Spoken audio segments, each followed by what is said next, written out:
Hmm? Ah!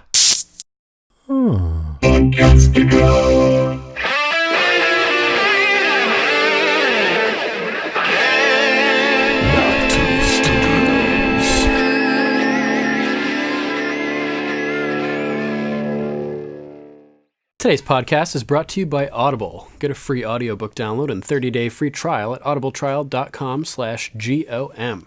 Tons of awesome titles for you to choose from for any platform you want to use. Will this work as a table, my lord? Oh, yes, this will do nice. And the stump.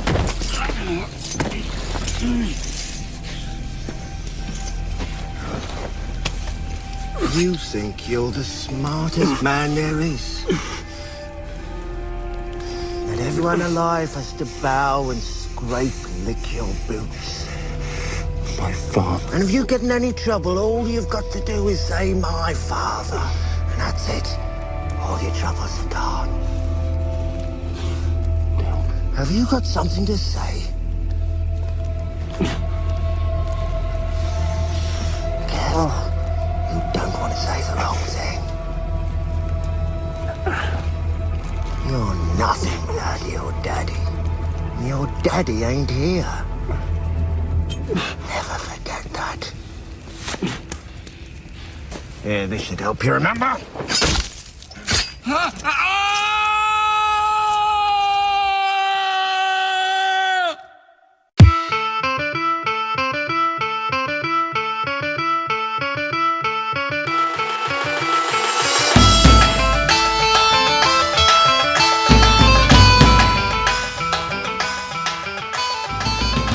Seven blessings, tavern wenches and torturers. And welcome to our podcast. I'm Lord Sterling, Sir Duncan, Keeper of the Axe, Charlene. And I'm Lady Kristen of House McWecklebergino, innkeeper and breaker of bread of all weary travelers. Ooh.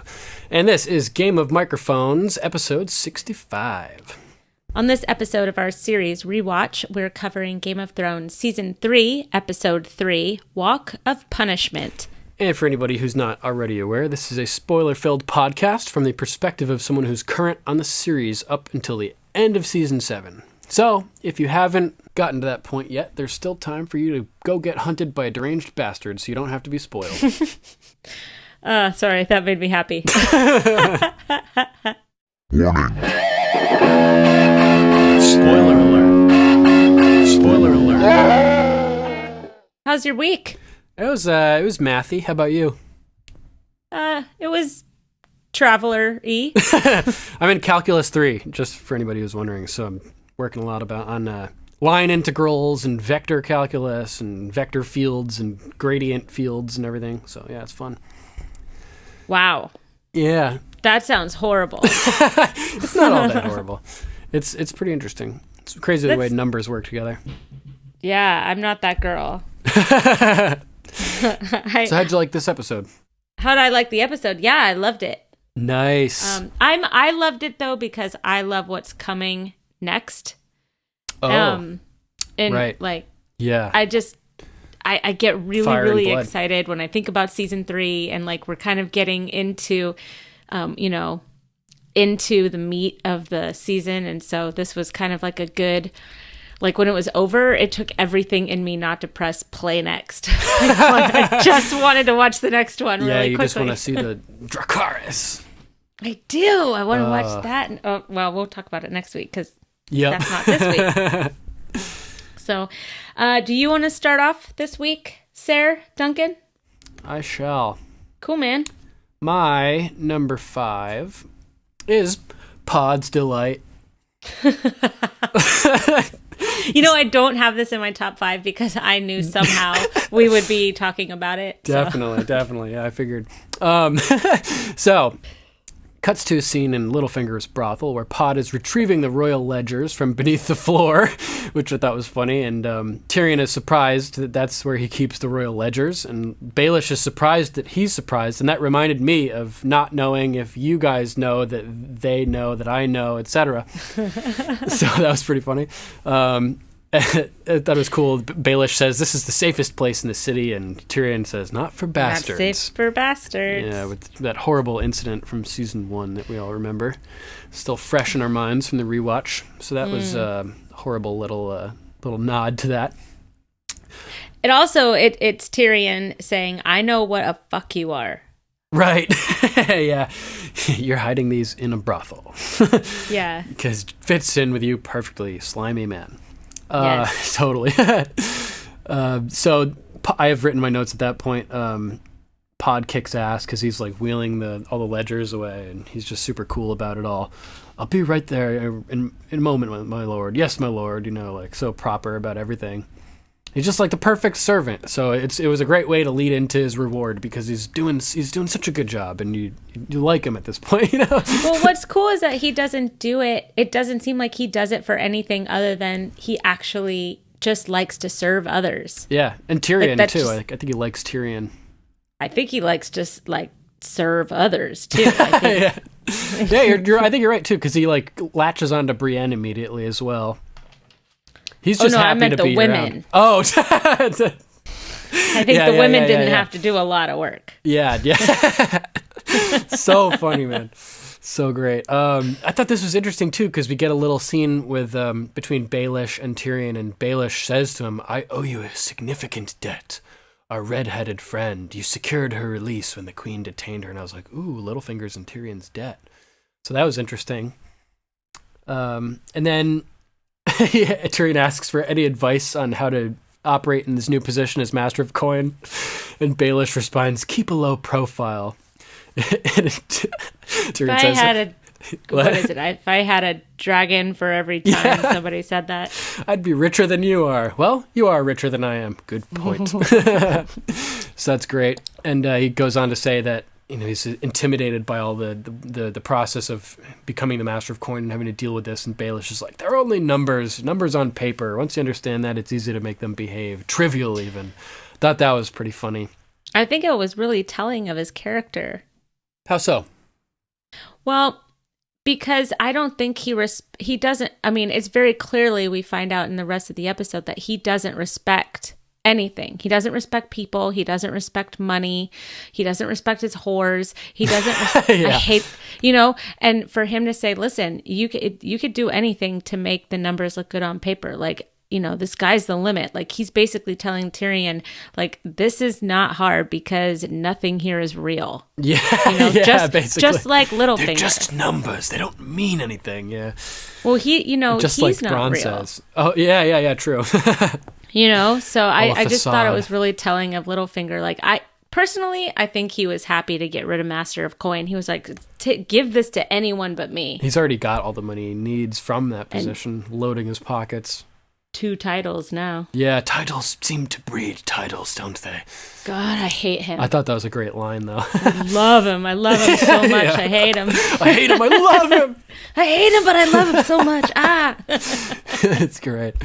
So that's funny. They're rolling along, and Tyrion walks out after having that conversation, and Pod is standing there all proper with his arms tucked behind his back next to Bronn, who's flirting with a beautiful lady. So later tonight, then, he's saying, and Pod is kind of, like he's left out, and you can see it. He's just like kind of bummed out. The whole time that he's in there, you can see that he's trying to maintain his focus and not be looking at all the girls and everything. And so as they're rolling along and talking, Tyrion says, "Podrick." "Yes, my lord. After a long consultation with my colleague Sir Bronn, I've finally found a suitable reward for the services you've provided over and above what might be considered reasonable. Tell me, Pod, have you ever been with a woman?" "No, my lord." "Wonderful." "No, my lord." And this is just like one of the coolest scenes of the whole show, as every man on Earth is super jealous of Pod here. "Jenna specializes in first-timers," and Pod is like, his face is like, "What?" And she comes out from behind the curtain. "And now, as it happens, Marie is quite the spear handler herself." I thought that was a good line because he had just talked about Pod putting his spear through his would-be killer's face. So that was funny. And Pod's face as he sees the second woman is priceless. He's even more shocked than he already was. She's here to thank you for staying by my side as the battle raged all around me. And she has a great reaction too. You can tell she's good at her job. He's handsome. You didn't tell me he was handsome. She's acting all into it. And Pod is melting. Then Kayla is famous from here to Volantis in certain circles. And it cuts to Pod's face as the two other women are draped over him. He looks dizzy at this point. He has sort of an uneven double eye blink where one eye closes more than the other one. Yeah. It looks like his brains are starting to fail. Oh my God, it's priceless. She's one of 4 women in the world who can perform a proper Marinese knot. And if there are any lady listeners out there who can perform a proper Marinese knot, PM me. Wink, wink. Wow. This turned into eHarmony. Match.thrones. Oh yeah, Match.thrones. There you go. So that was so it's funny. Our new business venture. Yeah. So Pod is just blown away as this girl is contorting in front of him and doing all this crazy stuff in suggestive ways and stuff. And as they start to roll out, Bronn is now dragging the little cart with all the ledgers, and he says, "Pace yourself, lad," which I thought was good advice. Well, he looked like he was about to go head first into that woman's crotch, so he was going to be just fine. Yeah. So I said I wrote down wisdom from the Bronster. And I like that name, Bronster. It's like monster, but with Bronn. Because he is a monster, man. He's cool. So then it cuts to the next scene, and Bronn and Tyrion are sitting talking. Yeah, I was like, who? They're talking about Littlefinger, and Tyrion is disappointed, it seems. He's like, for years I've heard Littlefinger is a magician, When the crowd needs money, he rubs his hands together and poof, mountains of gold. And Bronn is like, let me guess, he's not a magician. No. He's stealing it? Worse, he's borrowing it. And that is true. Borrowing is bad. It's really bad. There's more debt on the planet today than, it could swallow up the GDP over 100 times. I think the derivatives bubble and it's just crazy. So debt is bad, and Tyrion's right. You don't want to be in debt. So, Bronn doesn't understand what's wrong with that. He's like, we can't afford to pay it. That's what's wrong with it. The crown owes millions to my father, tens of millions to the Iron Bank. And soon we may have some solutions for you guys, so you guys don't have to rely on the Iron Bank either. But we'll get to that at another point. So, he's talking about how he's never borrowed money, and he's not clear on the rules. And did you catch what it was that he picked up from the top of that cabinet there? He sort of picks up something, looks at it, looks at Tyrion, who kind of looks like, don't touch that, or something. No. I couldn't tell what it was. I thought maybe you had some kind of exciting revelation. No, I was wondering what if you was it? I was waiting for Pod to show back up because I had a funny thing to say about that. Right. So it's just about at that moment when Pod comes in. Ah, the return of the conquering hero. And what do you got to say about that? No, what I was going to say is that Pod comes back with his bag of gold. And it's just if you sent Pod over the Iron Bank, maybe he could get something figured out for them, All debt taken care of. Thank you very much, Podrick Payne. Yeah, as long as it's woman run, it should be fine, right? Podrick Payne may rule the Iron Throne with his ways. Yeah, totally. That's great. He's still alive. He is. He's one of the few. What's he? He's at Winterfell with Brienne at this point, right? I know. You know what? That's one nut he's not going to be able to crack. So. Oh, maybe we're wrong. Maybe she'll end up falling for Pod over Tormund and Jaime because of his unique abilities. Plot twist. Oh, maybe. He breaks the unbreakable. The bear and the maiden fair. Yeah, he tames the bear. I like it. So that makes him the maiden fair. Yeah. So he comes back in. Does he have a little jaunt in his step? The lad's practically skipping. You were gone a long time. I trust you got your money's worth. plops that big bag of coin right back on the table. And there's some funny lines here which I thought were worth mentioning. That he says, "Pod, it was a gift. This is more than I give you in a year." And Bronn says, "He's a squire. You don't pay him." Oh, Podrick's shaking his head. yeah. No, dude, you don't. Oh, then it's much more than I give you in a year. At that point, I would have just given him the bag and been like, "Keep it," you know. I was waiting for that too. Yeah, I'm sure he did after the scene. I have no doubt. Once they figure out everything and they get their valuable information from him that they can use in the future. Worth its weight in gold. Yeah, they pay him the gold for that info. So it's so funny. They wouldn't take it, my lord. Maybe they're trying to curry some favor with the new master of coin, but no, Tyrion sees through that because they took his money. You know, if they wanted to curry favor with him, they would have turned his money down. So he's like, "What did you tell them?" Like, "Nothing, my lord." "What did you do to them?" "Lots of things." "And they seem to like these things?" "Yes, my lord." Of course they seem to like it. They're paid to like it. Only they weren't paid? What are you saying? These ladies enjoyed him so much they gave him the time for free? Is that what you're telling us?" And Pod's look of accomplishment in this moment is beautiful. And it cuts to Tyrion, who's shocked, and Bronn is just like, "What?"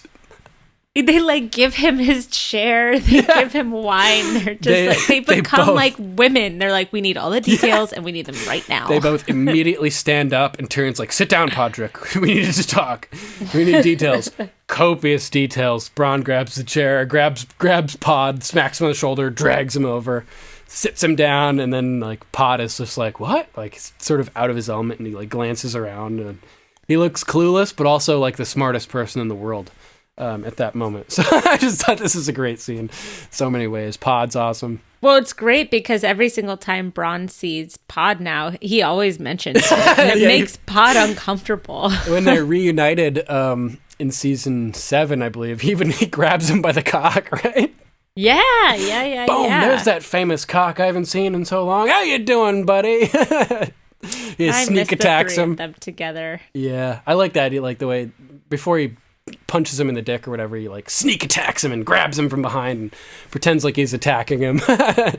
Starts beating him up a little bit now that Pod has started training, and he's like rubbing in that he's still a beginner. Oh, it's like it's his little brother. Yeah, playful antagonism. I was listening to somebody talk about that the other day, and they're like, "Women, you know, they want to be treated like men," and he's like, no, you don't want that." He's like, "I'll be setting you up for failure. I'll be picking on you, you know, I'll be like making fun of you. I'll have whole rooms laughing at how small your cock is, you know. You don't want to be treated like we treat other guys." So funny. So yeah, just really great. Oh, that's awesome. Is that your number 5? Yeah, pretty much wraps it up. Pod's excellence and yeah. Pod's excellence. Yeah, the Pod's delight. Pod's delight. It's a rapper's delight. I love it. Her like afternoon delight, isn't that about like a quickie? Oh, that's right. I went to rapper's delight. That's funny. Classic. Yes, but yours is better. Well, since we touched on it a little bit already, I'm gonna just go into my number 5, which is of course Littlefinger. Oh, Littlefinger, okay. Only because I love him. Yeah. And I hate him. So one of my number 2 is the small council meeting. So I'm just going to like lightly touch on it right now. Sure. Cause I want to like really talk about it later.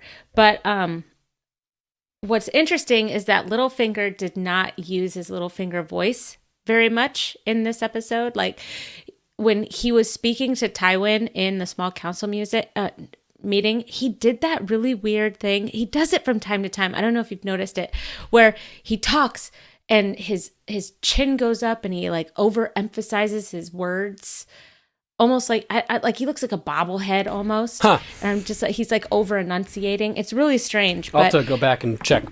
Yeah, it was when funny, he was man. talking about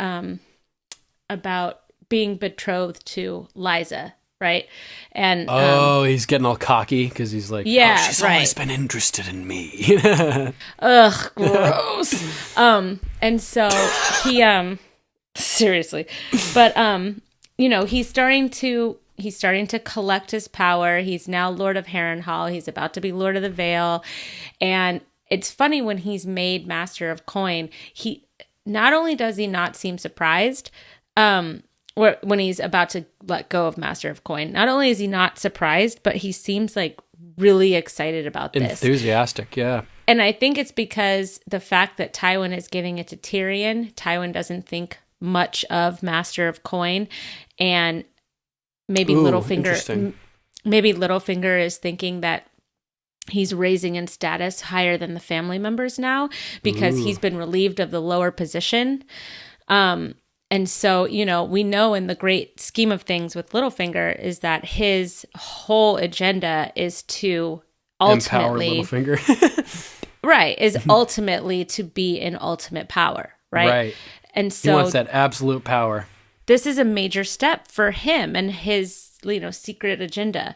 And so, you know, he's giving away this stuff. And while he's talking to Tyrion, it seemed that he was on the level with Tyrion in the brothel. Like he never danced around his words. He was really straightforward with him.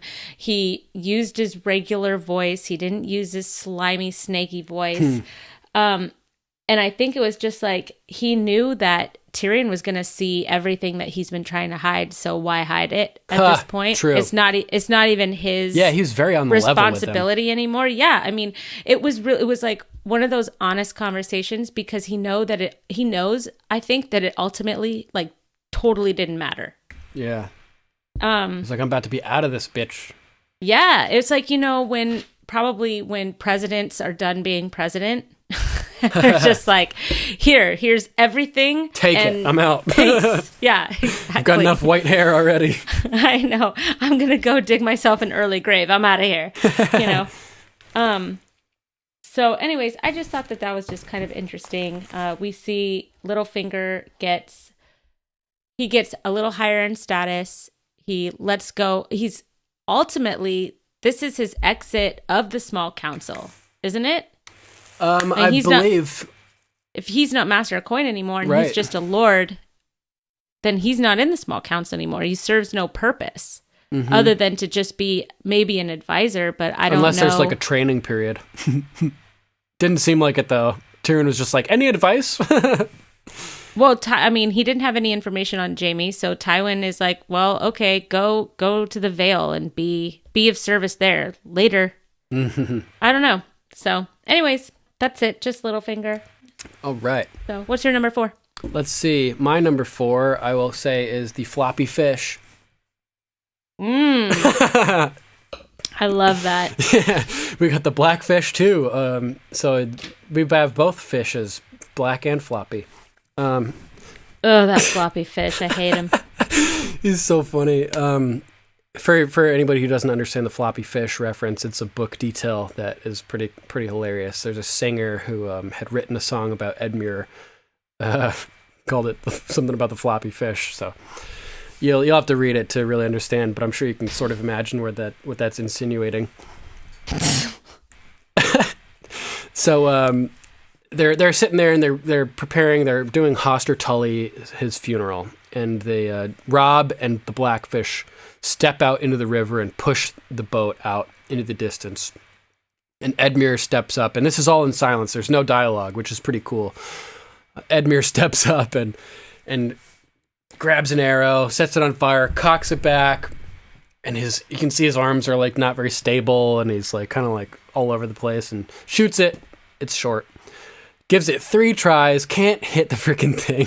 And the Blackfish just gets frustrated because the little boat is about to round the bend. You know, like they have one shot basically left to try to follow through with the way that this funeral rite is supposed to play out. Otherwise, I'm sure it's a bad omen. And so the Blackfish grabs the bow, shoves the floppy fish aside, Edmure, and he sets the thing on fire, pulls back the drawstring, glances over at the Tully flag for strength and true shot, and lets it rip. And he's so confident with his arc that he tosses the bow back to Edmure and storms off even before the arrow hits and lights the boat ablaze. But yeah, you get an immediate sense of this, just the strength of this character, and he's just a really cool guy. I love this scene. And then, so it cuts inside, and it's Robb and Edmure and the Blackfish, and they're all talking. And it turns out that Edmure had taken a mill that the mountain had garrisoned. A mountain was garrisoned across the river from this mill. And so Robb is pissed because he had given Edmure orders to stay where he was, basically, and not do anything. And he had a plan to lure the mountain into their spot so that they could basically surround him and kill him. He says, I wanted him to chase us, which he would have done because he is a mad dog without a strategic thought in his head. I could have had his head on a spike by now. Yep. And I was just thinking, wow, imagine how different things would have been if the mountain had been caught by Robb Stark in season 3. That would have been awesome. The Red Viper would still be alive. Like, so much stuff would be different. Cersei would be dead, probably. Just so much stuff. Wow. I just couldn't believe it. I'd never really it never had sunk into me before, but this time I was just thinking about all the possibilities if he had actually been killed. And first Edmure is still all cocky in this scene, and he's like, I took an advantage of an opportunity, blah, blah, blah, blah. And Robb really puts him in his place, which was pretty brutal. He's like, instead we have a mill. And we took hostages. William Lannister, Martin Lannister. He's like, William and Martin Lannister are 14 years old. Martin's 15, I believe. Pointless. Right. He's like, Tywin Lannister has my sisters. Have I sued for peace? No.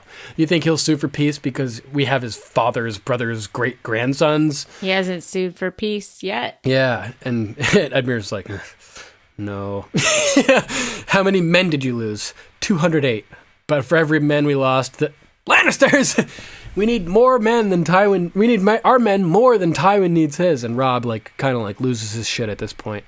His anger is intense. Yeah, it flares. He's got that Blackfish anger. Yeah, definitely. That Pacino anger. And so he, Robb, at that point, Edmure is apologetic, and he's like, I didn't know, and he's like, you would have right here today at this gathering if you'd just been patient, you seem to be running short of patience here, but who isn't? Tywin Lannister, right? He's playing a long game. So I thought this was just kind of a fun scene to get a good character read on the Blackfish and on the Floppy Fish, and just a couple great characters that we'll get to enjoy at least a little bit more, right? Yeah. I thought it was amazing that we got to see the Blackfish come back after being missing for so long and everything like that. And he may still be alive. On the show? Yeah. I mean, Jaime Lannister is told that they cut him down. We don't see it, but that any death that does not happen on screen is not a death. Yeah, right? That's pretty much true for this show. But at the same time, I find it hard to believe that they would lie to Sir Jaime in their command. I think that, if anything, if they lost him, they'd say, we can't find him, we need to send troops out every direction immediately, or something like that. So I tend to believe that this is true. I think that they just didn't show the fight because the actor was so old. He's mid-70s. They probably didn't want to bust him into a million pieces.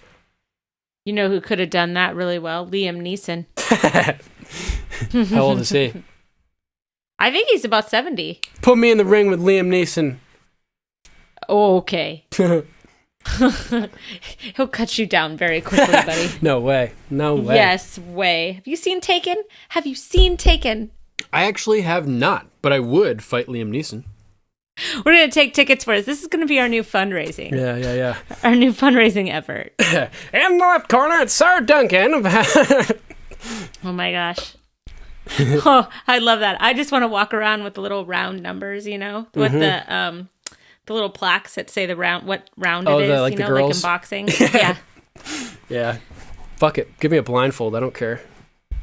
Oh my gosh. Now I really want to see it.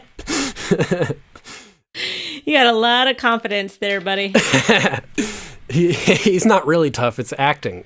Half those shots are probably doubles anyway. But so that wraps up my number 4. What do you got for number 4? Lady Cool. K. Okay, so here's what I have. it's two things that I put into one. So it's the beginning of Jaime's redemption and the title Walk of Punishment.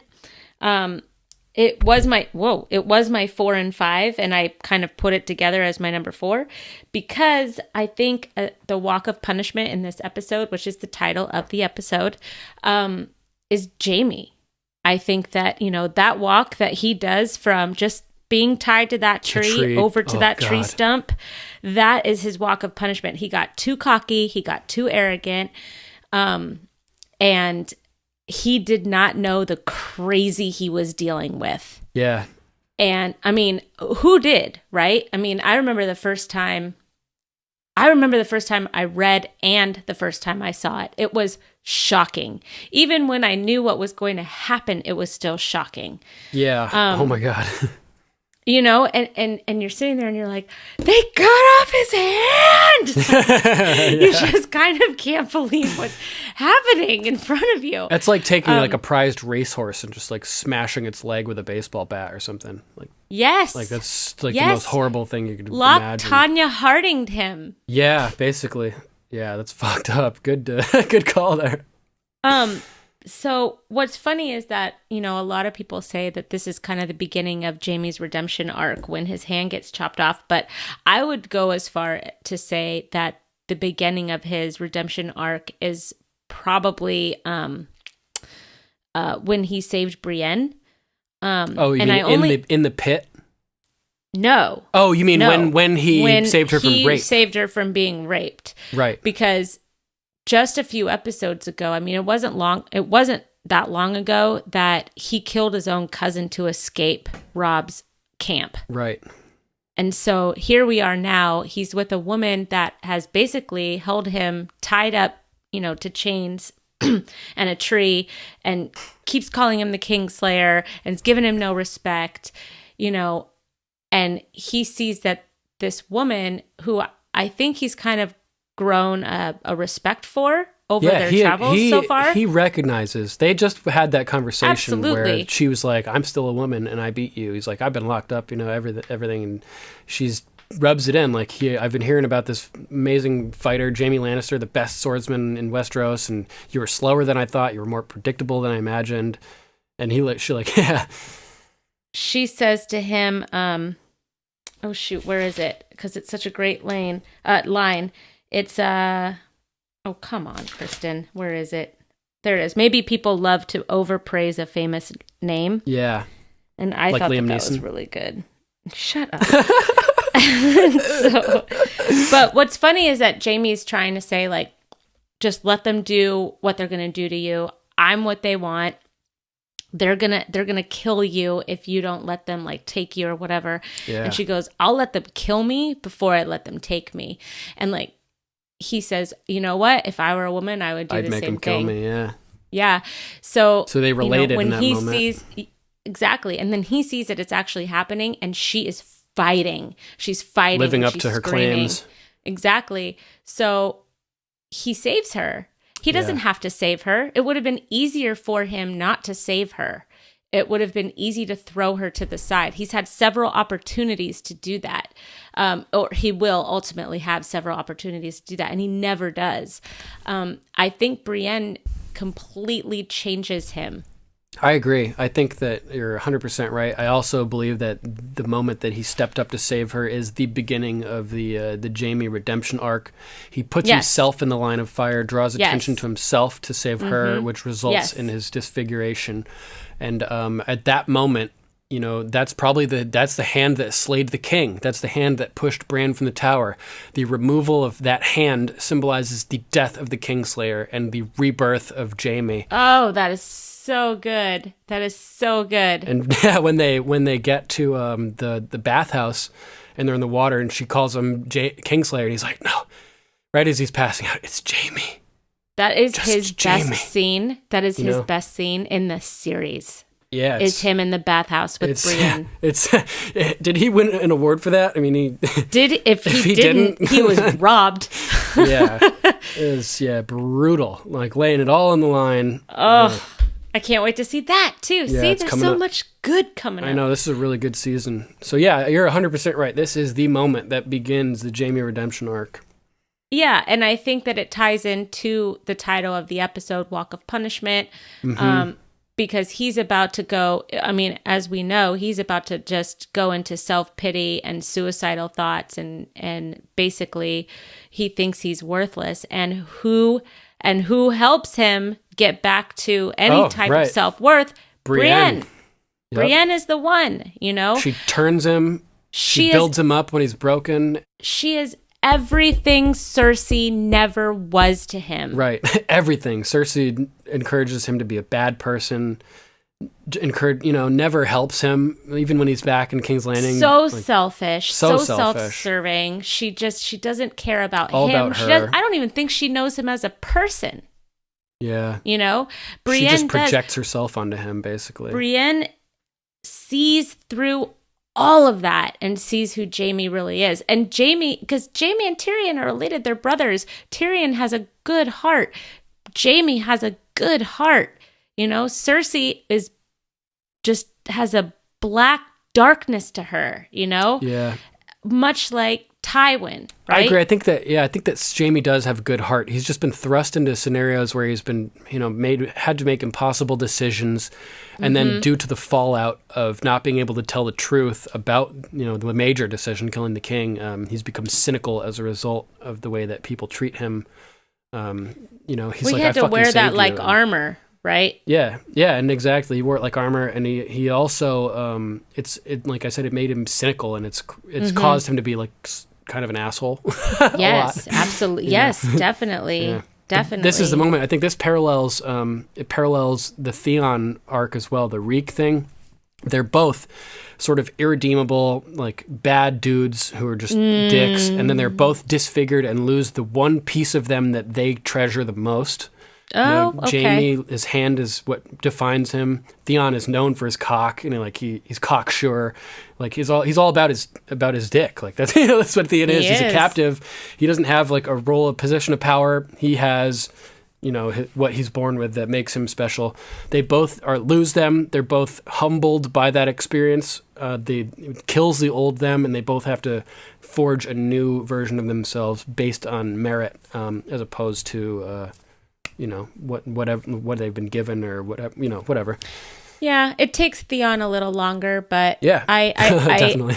That's a great parallel. I never thought of that before, just because Theon is just so hateful right now. You just, even as he rides that stupid horse in the open field, you're just wishing somebody would strike him down, Definitely. Beautiful. So anyways, horse, that's my number 4, is just the beginning of Jaime's arc. Nice.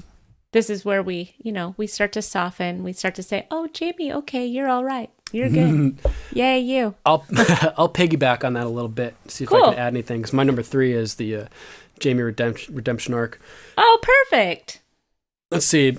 The scene starts with a little cameo with Gary Lightbody of the band Snow Patrol, as he leads the Bolton soldiers in singing "The Bear and the Maiden Fair." Oh, yeah. So I heard it and I was like, "This got to be a musician." So I looked it up, and it's Snow Gary Patrol. Lightbody from Snow Patrol, which is cool. I love that band. I don't think I know that band. I saw them at Coachella. Oh, really? Cool. Mm-hmm. Was it them that did the version of "The Bear and the Maiden Fair" in the credits at the end? That's the Hold Steady. Oh, okay. Cool. Okay. Interesting. So they're singing, doing their thing, and then Bran and Jaime have this good conversation that we pretty much covered already, which was really cool. It was a good, it was funny, that I really do think that his respect is building as he's recognizing that, wow, she is really like something special, impressive, strong and fast and brutal. And he's like, I was in chains for a year. It's like, so you're still the Kingslayer, and I'm a woman, which is pretty awesome. He had a funny line. I'm not funny. It's horrible in context, like thinking about the scenario. But he says, "Close your eyes and pretend they're Renly." I know, which would really make her mad, I imagine. Which is pretty funny. So I thought that it was a pretty clever plot or scheme that he came up with to trick Locke with the sapphires, because he knows it's not true, right? So I thought that was pretty good that he was able to come up with something that quickly and make it convincing enough to change Locke's mind. And there are all these little details in this scene that I thought were really good. Like you can sort of see the change on Jaime as the redemption arc begins and he steps up. You can like see it on his face as he's deciding to make his move. And then as Brienne gets brought back, and her screams are like real. Yeah, like brutal, gut-wrenching. So she comes back, she gets sat down, and she looks surprised that this is happening. She knows that he must have said something to save her, and she's like just kind of like observing, like what is going on, like. Well, she thinks he has no honor. Right. So she's taken aback by this. Based on their conversation earlier, I'm sure that she thought he was just going to let it happen. Yes. So she knows that she's being returned. He must have said something. He's over there negotiating with Locke. So she's like paying attention, like what is going on? And it's funny. He's sort of continuing. He sort of thinks he tricks Locke into letting him up from the tree. It's like, and I'm not asking to be freed from my constraints, but if I could sleep lying down, my back would thank you for it. I'm not as young and resilient as I once was. And he's like, none of us are. And he lets him up. Unchain Sir Jaime from the tree. And Jaime looks over at Brienne and has this sort of like, look like, sweet, things are looking like they're improving for both of us. Yeah, right. He's like, look, I got him right where I want him. Yeah, and her look, she kind of like looks on, and I couldn't tell if she looked like she was jealous that he was getting, supposedly a partridge and being let up from the tree, or if she was nervous. I couldn't tell from the look. It looked like she may be nervous that like she feels like something isn't right. She could be just thoroughly confused too. That too. She's yeah. like, what is she is happening? Brienne, who is a descendant of Sir Duncan the Tall. And what do they say about Sir Duncan the Tall? Thick as a castle wall. Dunk the Lunk. He's not necessarily the smartest of guys, but he is the biggest and toughest. I think that applies pretty well to Brienne too. Another hint that she has a significant background as well, or ancestry, I should say. Wasn't that was confirmed, wasn't it? Yep. Yeah, Grimm has confirmed that. Yeah. So that's pretty cool. There's hopefully we'll get a Dunk and Egg novella at some point explaining that. Yes. Listen, man, I honest to God just want the next book. You can edit that out. You can edit it out all you want. Listen, I don't give a shit about any of this fire and blood bullshit. I just want the next fucking book, okay? I want to know how a hedge knight impregnated, the daughter of the Lord of Tarth. That's what I want to know. But yeah, I want the next book. That's the burning question. Yeah. The burning question of everything. Of all of the Song of Ice and Fire, that's the one. You got it. Yep. I'm not gonna cut that out, by the way. Just. So yeah, I thought this was just a well done scene. It was heartwarming to see Jaime make a good decision. The first thing he's done. Yes. It's not despicable, and yes. Then having seen that and creating a crack of sympathy in our hatred armor for Jaime, immediately seeing his hand get cut off, sort of, it's like ice expanding in the crack and making us feel even more sympathetic to Jaime. So this episode is the moment where we start to feel sympathetic to Jaime as a character at all. Basically, he hasn't done anything that's made us feel sympathetic yet, has he? No, I mean, so no, but this is why I hesitated, because, when you go back and you watch it and Jaime's entire arc, you can go back to the breakfast table at Winterfell when all the Lannisters were having breakfast together. Back. Yeah. And Tyrion was telling Cersei and Jaime I'd be curious that to what he has to say Bran when was he wakes still up. alive. Yeah. And he looked concerned, not to get caught, but he actually looked a little relieved that he wasn't dead. I don't know. There was genuine concern on his face, and I don't think that it was for himself. Right. Because I think he realized that he tried to kill a little child. Yeah, I think you're probably right. So, but so that's the only struggle that I have with that, is that that's probably the first flicker. I'm saying very tiny. Right off the bat, too. episode 2. And it's only if you know the story of Jaime that definitely. you can pick up on that. Only if you know the story, right? Otherwise, So. you just think he's looking out for his CYA type thing. Yeah. So there was something cool that I came across earlier today regarding this scene. So after they chopped off Jaime's hand, it was such a shocking moment.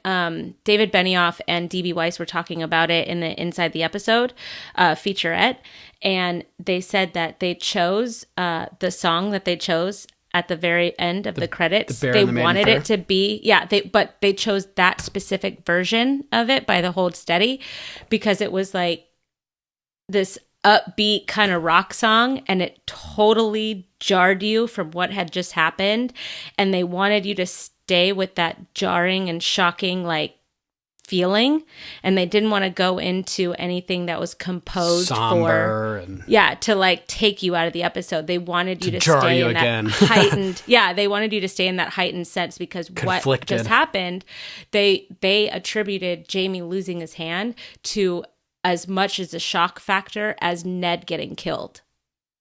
Yeah, I mean, it was. Yeah, oh, absolutely. But I thought that was just kind of like a cool little piece of trivia. Definitely. I like that too. This was the first episode in the series that David Benioff and D.B. Weiss directed. Oh, neat. Yeah. Nice.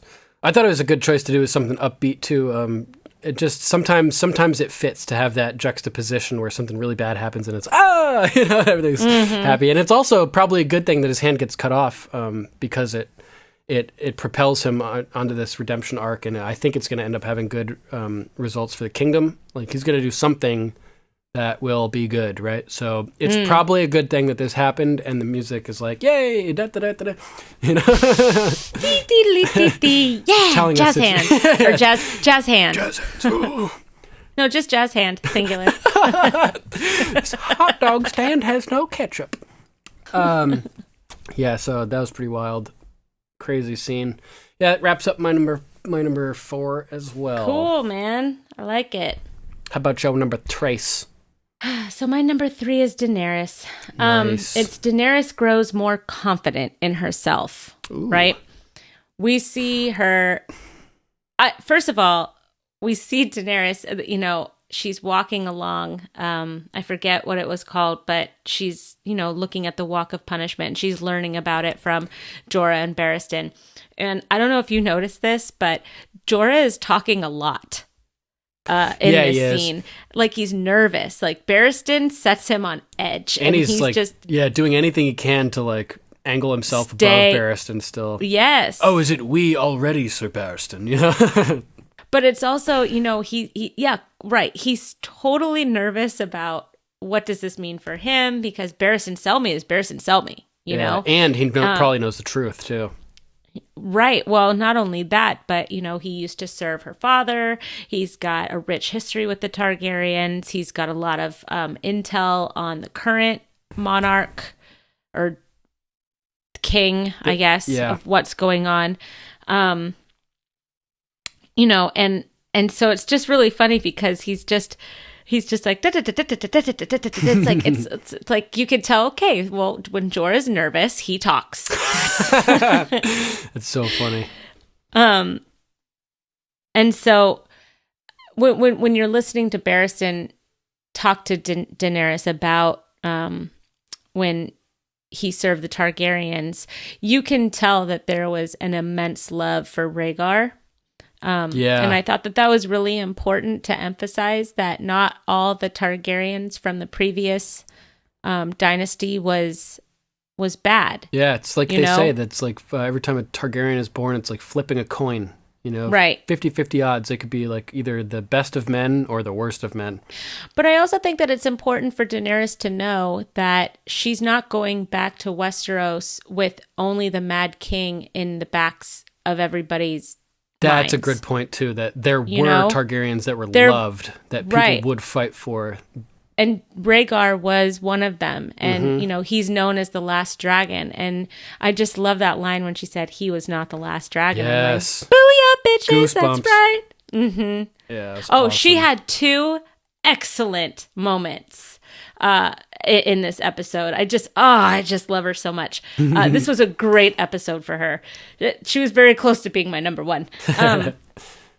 So what's cool is that she goes up to, and I get his name wrong every single time. Hang on. I'm going to say it right Monastis? today. Oh, come on. I was going to say it. Sorry. So she goes up to meet with Krasnyz, and it's the same old charade, right? It's, this, he's speaking in Valerian. I got She's all the acting quotes like this she time. doesn't know. Of what he said. Yeah. And I love it that Missende is. It struck me that Missende is probably the reason why Krasnyz isn't dead. Oh, absolutely. Like, somehow she's been protecting him for a long time. Her diplomacy is amazing. Well, and, and the fact that he has that 8,000 man unsullied shield protecting him. Oh theoretically. yeah, that's true. That's true. You forget about them. They're so silent. But it was such a great moment because, they get the whole price of the dragons and whatnot, and then all of a sudden for the Unsullied, and then there's this pause, and she said, "Yeah, I don't have any money. I have dragons, bitches." Oh. And the weight of what she said. I mean, Barristan and Jorah just both descend just jump upon forward. her. Yeah. What are you doing? Missende can't believe what she's hearing. She can't even believe that she's translating it. Right. Yeah, this is important to mention that this is happening in the context right after their discussion about Rhaegar and being the last dragon. Well, yeah, not being the last dragon, but they're talking about different tactics, right? And they're saying when your brother Rhaegar led his army into battle at the Trident, they're discussing whether or not to buy the Unsullied. Men died for him because they believed in him, because they loved him, not because they'd been bought at a slaver's auction, right? And Barristan says, "I fought beside the last dragon on that day, your grace. I bled beside him." And Jorah says, "Rhaegar fought valiantly, Rhaegar fought nobly, and Rhaegar died." So she has just learned that being 100% noble, 100% valiant, may result in your death. We saw that with Ned, right? So we know this is true. So she's determining at this point if she needs to strategize and needs to play a little bit dirty, right? She's like, who should I play dirty against? Like, I could buy the Unsullied and it would be like, that's dirty against the Unsullied because they're slaves and I'm owning them and telling them what to do. I think she knows full well that if she's going to play dirty, she's going to make Krasnyz the mark. Right? Yes, absolutely. So they sort of hint at it with the previous scene, which I thought was really, really cleverly written, and I can agree with that. It's already sunk in, and she has her plan figured out. She knows she can't be 100% good. Is it me?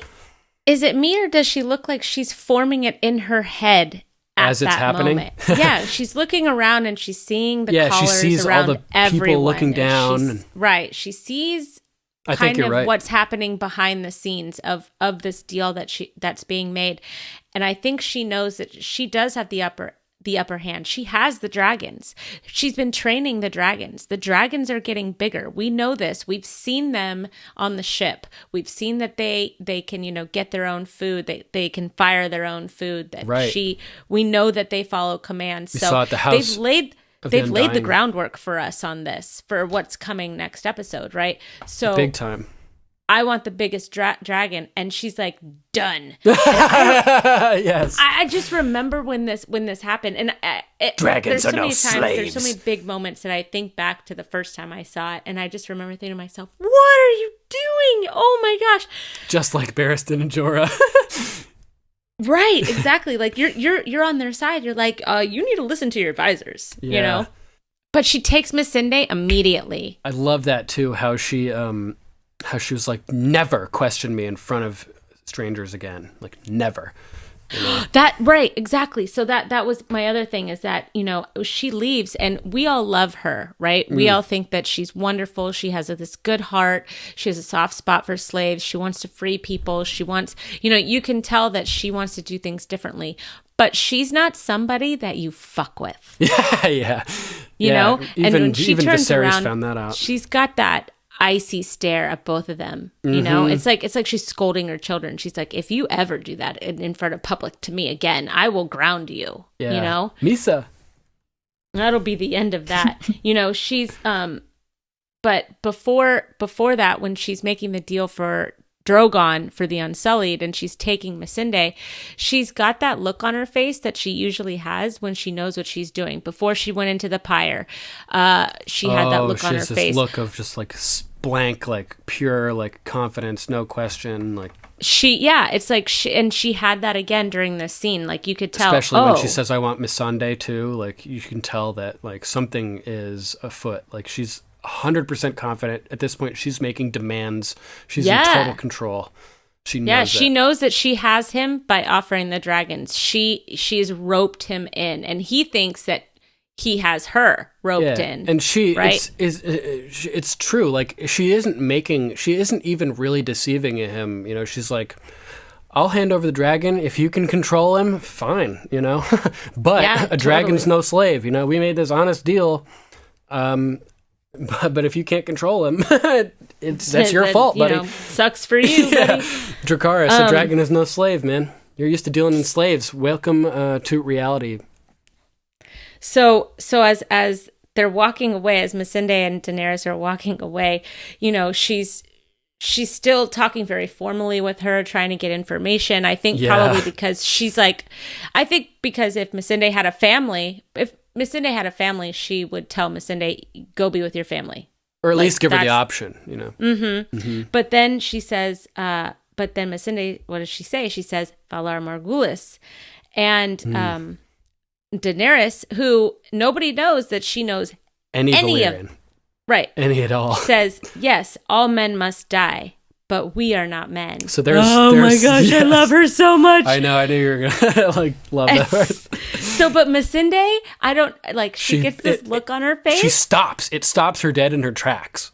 But she smiles, and you can tell she's like, "Holy shit, I'm on the right side. I'm on the right side." Yeah, she's like probably the most excited she's ever been in her in her modern life at that point. Like, yes, she's so shocked it stops her dead in her tracks, and she just can't control it. The smile just like covers her whole face. And it was awesome. You know what? We were all Missandei in that moment. Oh yeah, and that's our first hint we are not too. Men. Yeah, yeah. Oh, so cool. All men must die, but we are not men. I'm like, bitch, yeah. Did you see that? That was amazing. Although, you know, some of those Valyrian words are not gender specific, right? Including dragons. So I wonder how that applies to this phrase. I'm sure it does. Oh, I wonder if anybody's ever brought that up before. I may have just like come up with something entirely new. You're gonna get pitchforks at your door. Absolutely. For anybody that's wondering, when Barristan said that he fought in 3 wars, it was the War of the Nine Penny Kings, the Greyjoy Rebellion, and Robert's Rebellion. Just nice. When he said that he had fought in 3 wars. There are also countless other skirmishes, though, like the Defiance of Duskendale, for instance, when the king was captured, the Mad King Aerys was captured, held prisoner at Duskendale. Which is where Ser Dantos, the fool that Sansa saves when Joffrey's about to kill him, he shows up drunk to fight. That guy's from Duskendale. Just a little bonus trivia. But when the Mad King was captured and held prisoner, Barristan the Bold infiltrated Duskendale on his own, recovered the king and exfiltrated without being killed, without the king being killed. It's like the single most badass feat that that ever occurred in Westeros, as far as I'm aware. Nice. Yeah. Unbelievable. Like, Barristan is a living legend. The fact that Dany has him on her side now, it cannot be, like, the significance cannot be overstated. Yeah. Yeah. That and Jorah. She's got some heavy hitters. Big heavy hitters. She's about to have Grey Worm too, which I think he's pretty amazing. What he lacks in cocks, he makes up for with spear length. Hell yeah! Anyways, that wraps up my number 3 is Daenerys, and I love her. And all men must die, but we are not men. Yes. So, what's your number 2? My number 2 also covers that, so I'll see if there's anything else I can piggyback off that. I think we covered that mostly pretty well, though. There are just a few good lines. There's a beast in every man, it stirs when you put a sword in his hand, like that line by Ser Jorah. Or no, someone, I think Barristan says it when he's talking about the sacking of King's Landing. And he's advocating to buy the Unsullied. He says the Unsullied are not men. They do not rape. They don't put cities to the sword unless they're ordered to do it. If you buy them, the only men they'll kill are those you want dead. Do you disagree, Sir Barristan? Okay, so it's Jorah who's arguing in favor of it. And that's when Barristan says that Rhaegar didn't own his slaves that fought with him. People fought with him because they liked him. So Dany, naturally, being the problem solver that she is, and we get this moment later on when she's asking, and I think it's season 7 when she's talking with Missandei and she asks Missandei's advice, and Missandei says, you don't need my advice. Like, you listen to your advisors and then you do what's right. You find out the right thing to do. Even when everybody else can't see it, you see it and you do it, right? And that's exactly what happens here. She figures out a way to sabotage Krasnyz, simultaneously win the Unsullied to her side and win their love, like Rhaegar, by freeing them. Same thing she does with Missandei. So she simultaneously gets the army, gets the love. It's like the single most brilliant possible solution that she could have had to this whole thing. And it's seamless. Seamless. And George R. Martin is just like fucking genius, man. It's just so good. It's so good what's about to happen. Yeah, it's so good.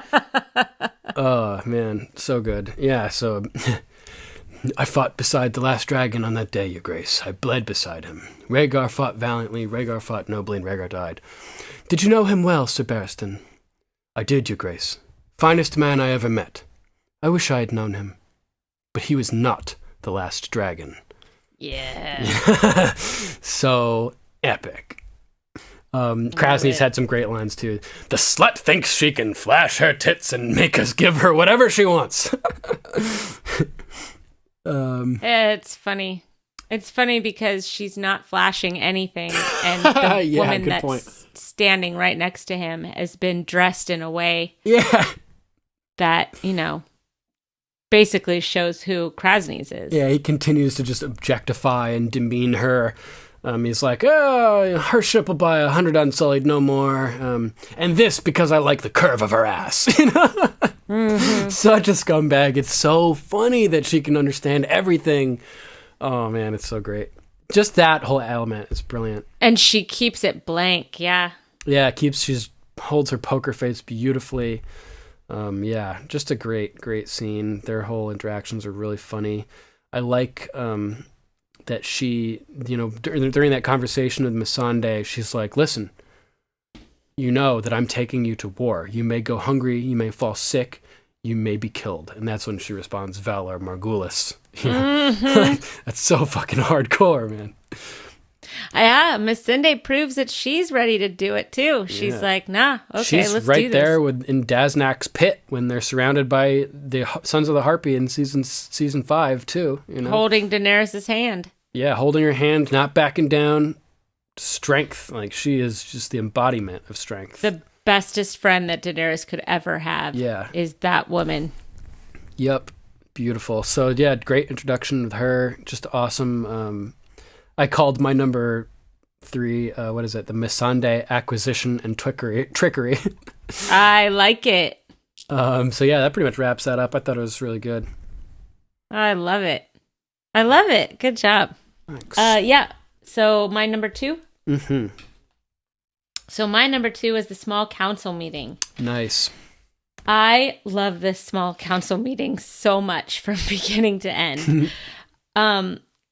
So what I love, you said something earlier a few minutes ago, and I jotted it down about how the opening of the funeral was all quiet. Was all quiet without dialogue, as was the beginning of the small council meeting.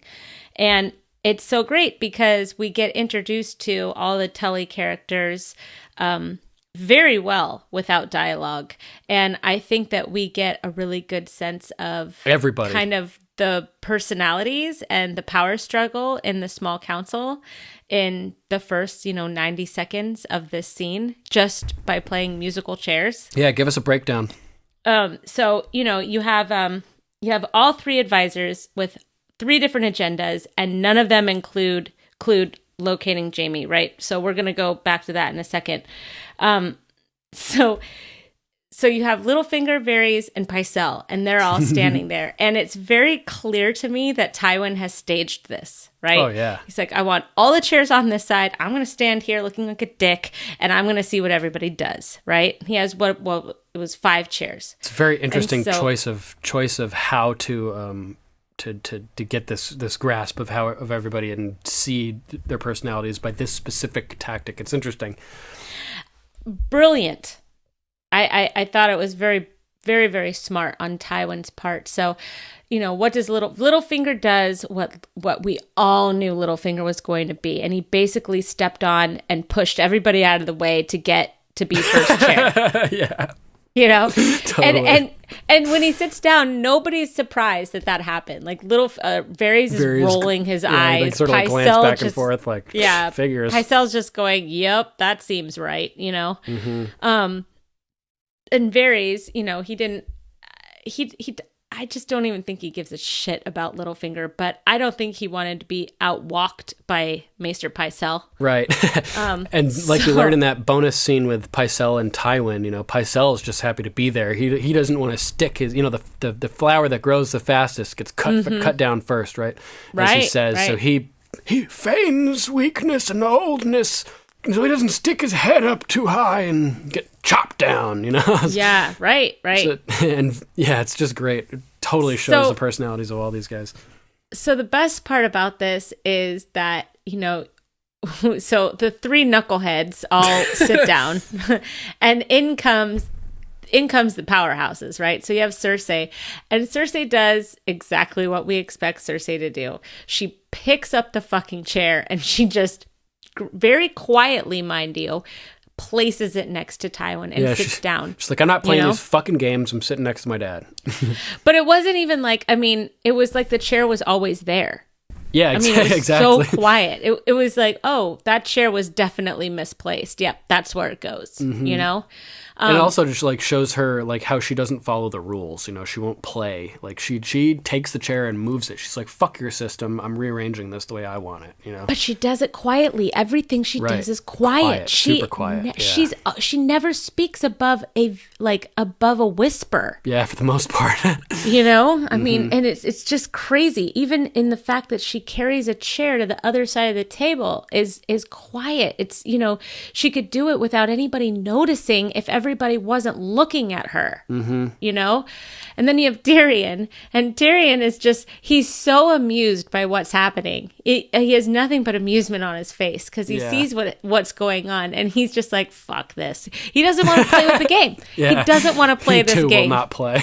And so he just drags the chair very loudly because Tyrion's loud, right? Yeah. And puts it at the other head of the table. Now, I saw that as him saying, yeah, me too. I'm on equal footing as you, Tywin, Dad. This was my job. Now it's your job.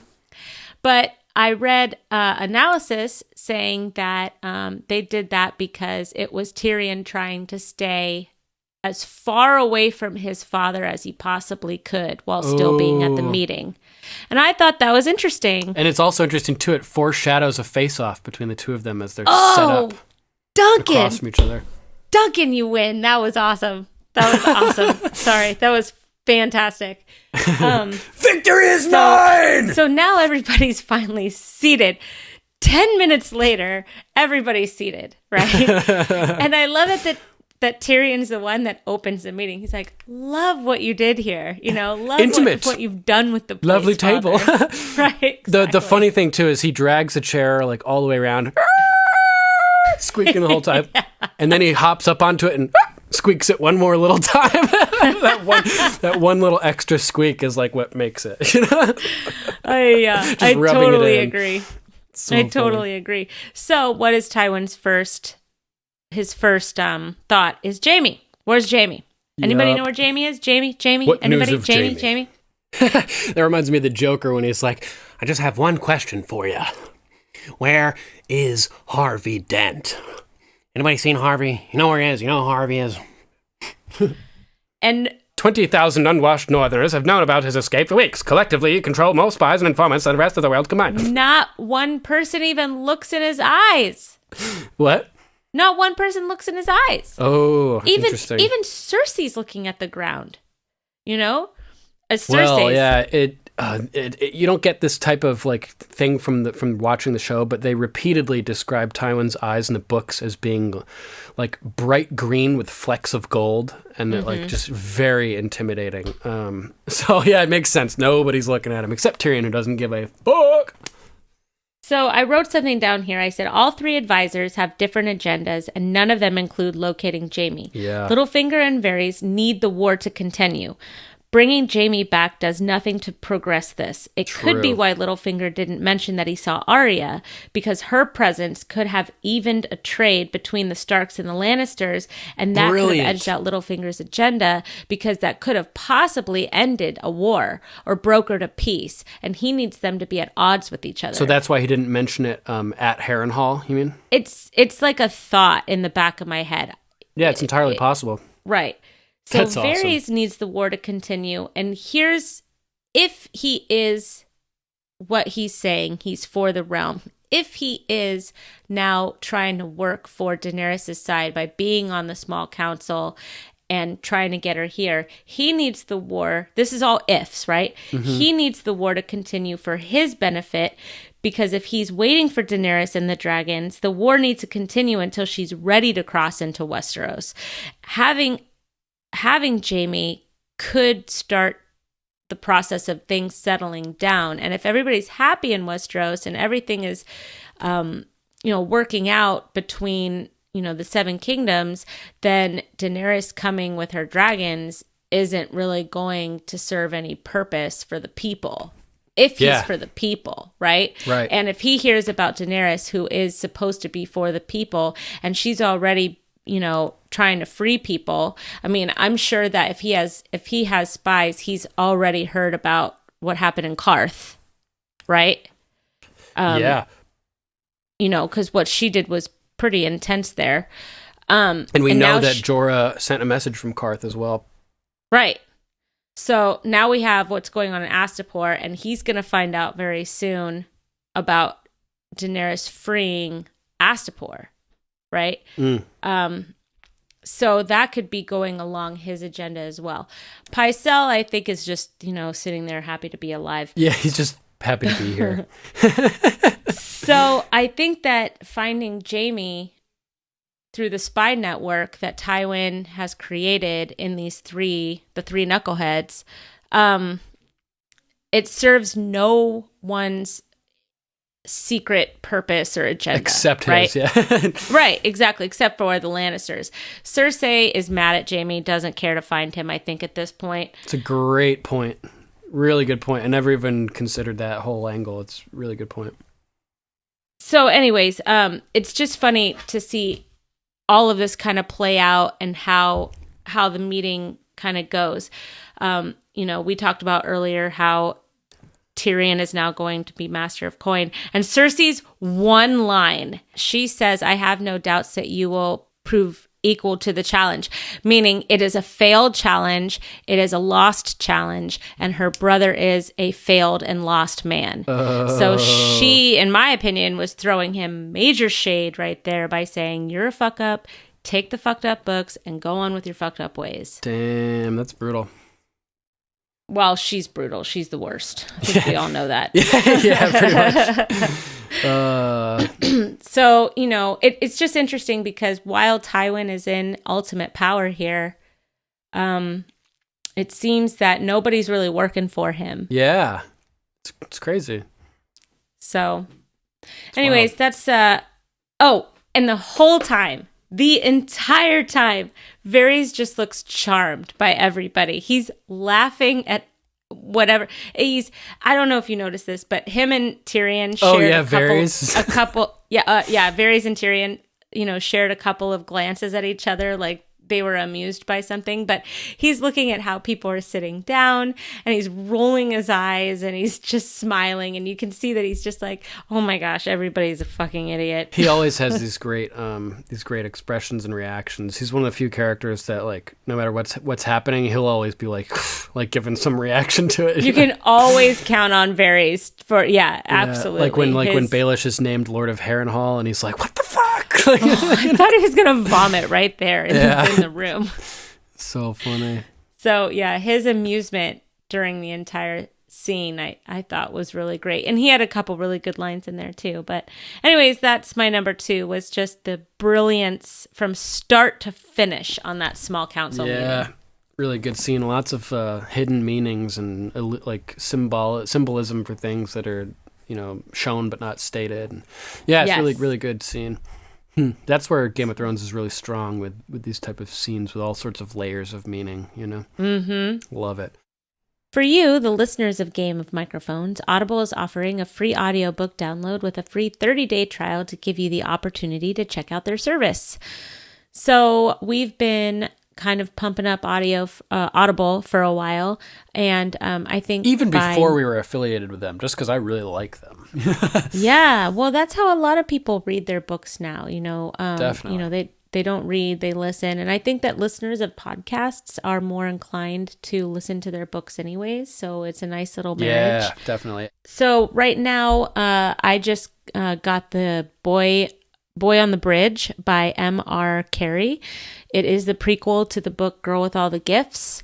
If you have ever read that book, it's a really good book. I would recommend Girl with All the Gifts. Kabasi interviewed the author on Walking Dead cast, right? Yes, I would look for that as well. It's also been made into a movie. No way. It was made into a movie. Glenn Close was one of the roles in it. It's on Amazon Prime if you want to watch the movie. It does deviate from the book quite a bit. It's like sort of a zombie thing with a spin, right? Yes, set in England. So that's kind of cool, but it's awesome. It hooks you right in, and the story's fantastic, very original, especially for a zombie story. So either Girl with All the Gifts or Boy on the Bridge. So that's my new book right now for the book club that I'm currently in right now. And we're half of us are listening to it on Audible and the other half is reading it. So nice. If you'd like to check out one of those books or even the Game of Thrones series narrated by Roy Dotrice, just go to www.audibletrial.com/GOM for your free audiobook. Thanks, Audible. Thanks. What's your number 1? My number 1 is a small one, actually. It's just Talisa messing with future Tom and Bro. Which is cool. Funny. So we get the little scene with Martin and what's the other? The 2 Lannister, the cousins, brothers, nephews, sons, wives, children, grandsons. Very important prisoners. Yeah, Henry and Martin Lannister or something. But it's funny. It's kind of funny because it's our first meeting of Dean Charles Chapman, who ends up playing Tommen in a couple seasons. So I think he's the only character on this show that we get to see his actual face playing 2 different characters. Which is weird that they would do that. Yeah, it's so weird. With the fans and how crazy they are. Yeah. So, like, we have the guy who played the Mountain in season 2 at Harrenhal. He ends up playing giants on the show. Like, he plays a few of the giants, and, like, he's played multiple characters, but they all have different faces. Dean Charles Chapman, like, you get to see his face on a couple different characters, which is really weird, like we said. Yeah. So it's so funny. They're sitting in there in the little cell. You're Robb Stark's wife. Hold still. Is it true what they say about him? Oh, yeah. I don't know. What do they say about him? That he can turn into a wolf at night? True. That he eats the flesh of his enemies? True.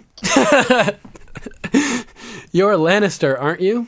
Martin Lannister. You've nothing to fear. My husband doesn't eat children. Unless it's a full moon. It's not a full moon tonight, is it? See, nothing to fear. And they're just like, so so funny. She's like spreading war propaganda because they're assuming that these little kids are going to let go or traded for at some point.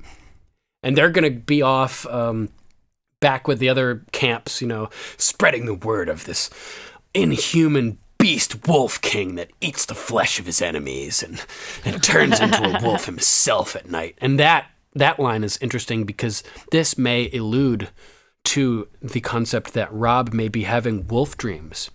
Mm-hmm. Much as Bran turns into Summer at night and lives through Summer's skin, I think this may be a hint that there are rumors that Robb is a warg. And if people may not understand what warging is, they may think that he literally transforms when in fact he is just embodying his wolf via this mental connection. So I think that it's possible that this is a hint that there are other wargs besides Bran in the Stark family.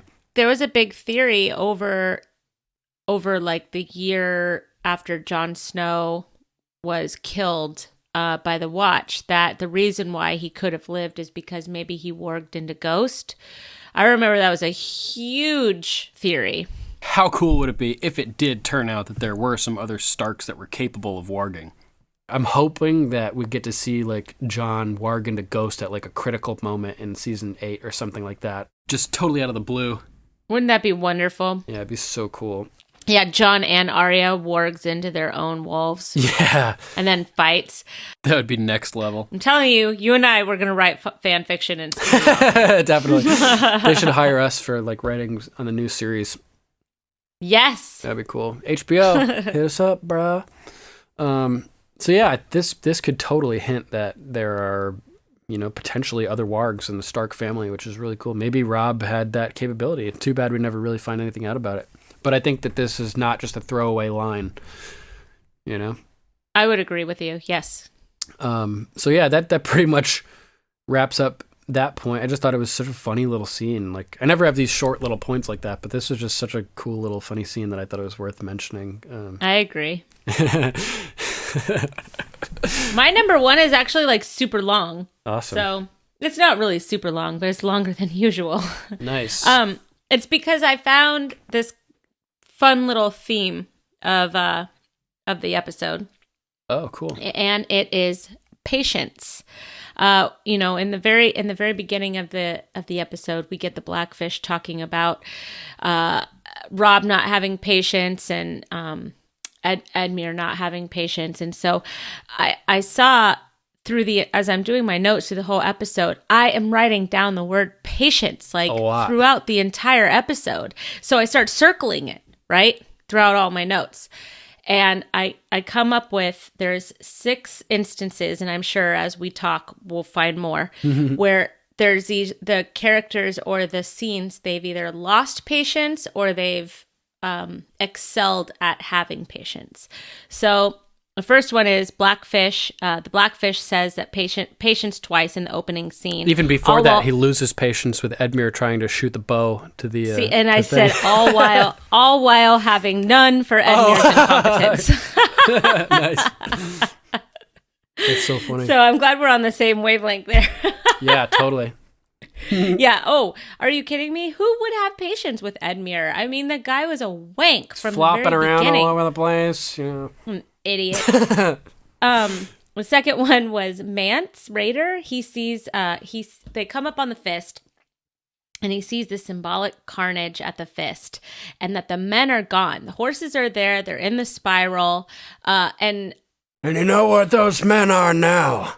And well, he says always the artist. He's always the artist. And I thought, wow, he has like this intimate relationship with the Night King, right? Which probably had like a lot of patience with what this guy was doing to his people over the years, right? And it's something that happens at the fist. He sees that the watch, the crows, the dead crows are gone. The horses are in this spiral. He's looking around and he's seeing that he's had it. He has lost his patience for this Night King. He's lost this patience for the artistic, the artistic license that he has taken. And he's had it. He's done. He grabs Tormund and he's like, take 20 men, throw this guy over the edge if he doesn't do what you want him to do, and let's do this. He's done. And Tormund's face when he says that, it's like, he looks like an excited puppy who's just been told like that there's a treat. He's like, really? Finally? But he says, we're going to war, old friend. And Mance never says we're going to war. He never confirms it. Interesting. Well, he sort of does. He says, that they've got a big old wall to hide behind, but it only guards one side. When you get over there, I give the signal and we hit him in the night. Right. But I so he doesn't use the term war, right, but he but I basically think says the point is attack. he doesn't want to go to war with them. He just wants to save his people. Right. And maybe if Jon's with them and they cross, maybe there'll be some type of deal reached or something. Yes. Yes. I think it's entirely that you're possible. Correct. So his patience for waiting ends. He's ready to make his move. He's ready to save his people. He's had enough of this guy. His army's building. Yeah. And then we move over. So we didn't even talk about that. And then we move over to another subject we haven't talked about is Stannis. Ooh, before we do that, real quick, I got one thing to mention about this scene. So he tells them to climb the wall. It mentions that they've got a big old wall to hide behind, but it only guards one side. And I just thought this is something important to mention because it's a huge strategic disadvantage for the Night's Watch at this point. Mm-hmm. But it's not a design flaw.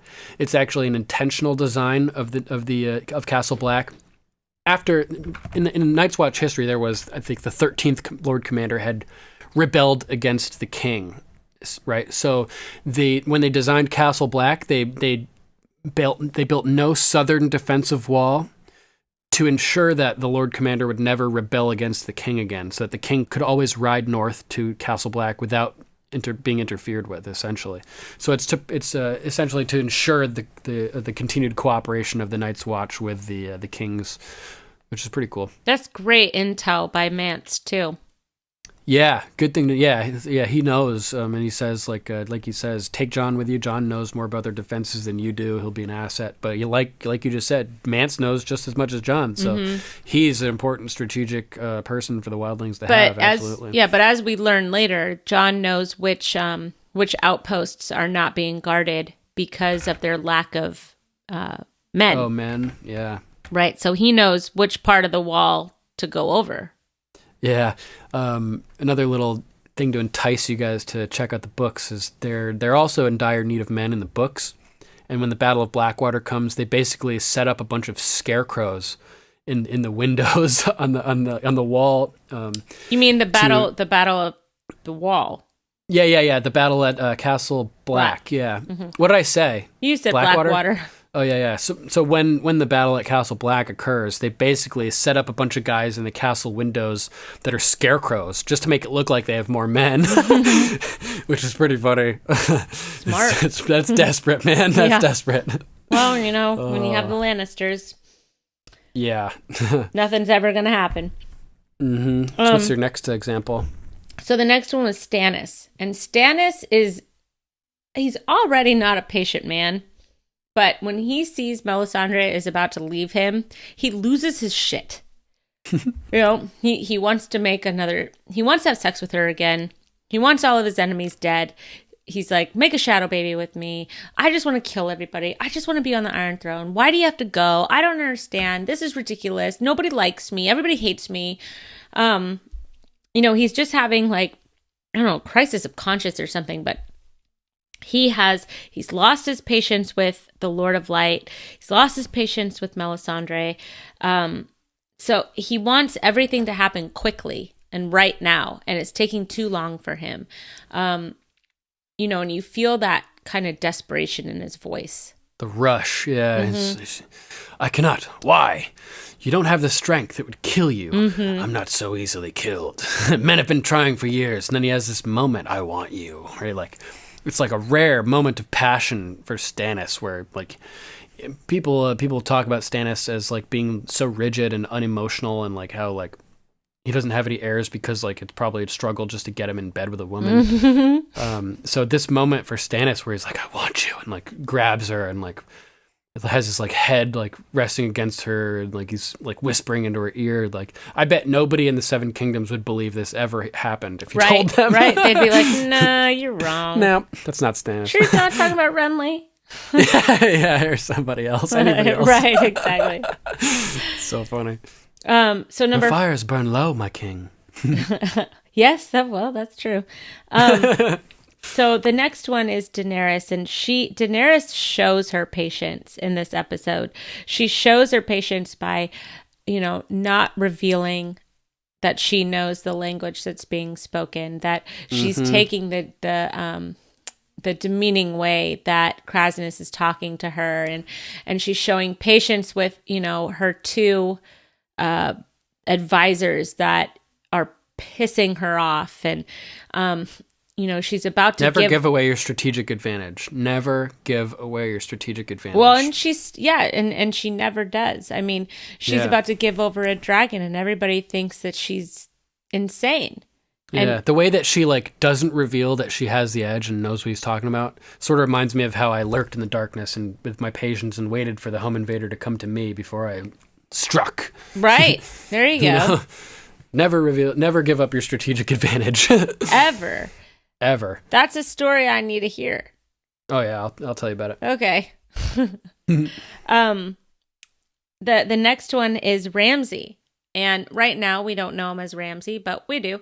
And we learn a lot about Ramsay in this episode, in the fact that he has this long con kind of personality.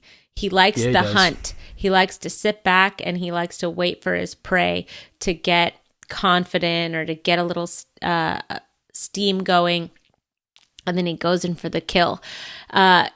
He toys with Theon. He releases him and then makes him feel like he's free, and then he sets everybody, the men on him, and they're about to rape him, and he seems like he's a wounded bird again, and then Ramsay saves him, and he's gonna bring him back now. And there's that great moment when the guy that he shoots with the arrow, you little bastard. Awesome. Huge hint. Yeah. But then, and he's so kind to Theon, and then, we learn later he's gonna end up right back on that flayed man post, right? Yup. He plays with him, he toys with him, and he, makes him feel comfortable, and then takes it all away. And that is a sadistic patience that is super sadistic, just wrong. And the look on his face as they're like escaping, and Theon is like in pain, and Ramsay looks like he's in pain, like just witnessing Theon's pain. And it's so twisted. And I have written down in my notes that Pod got to have sex with a bunch of girls. Theon almost gets to have sex with a bunch of guys, and same with Bran. Yeah, same with Bran. It's a real nail biter of an episode. So I just thought of something kind of cool. The scene in the beginning with Edmure and the Blackfish firing the fire arrows at the boat at Hoster Tully's funeral, combined with Ramsay's hunt scene. It's sort of a stretch, but it sort of foreshadows the scene where Ramsay launches the arrows at Rickon as he's running through the field. That sort of is similar to the way they're trying to hit the boat as it's going off around the bend, further and further into the distance. Right as Jon's about to save Rickon, he's getting so far away from Ramsay, he gets him.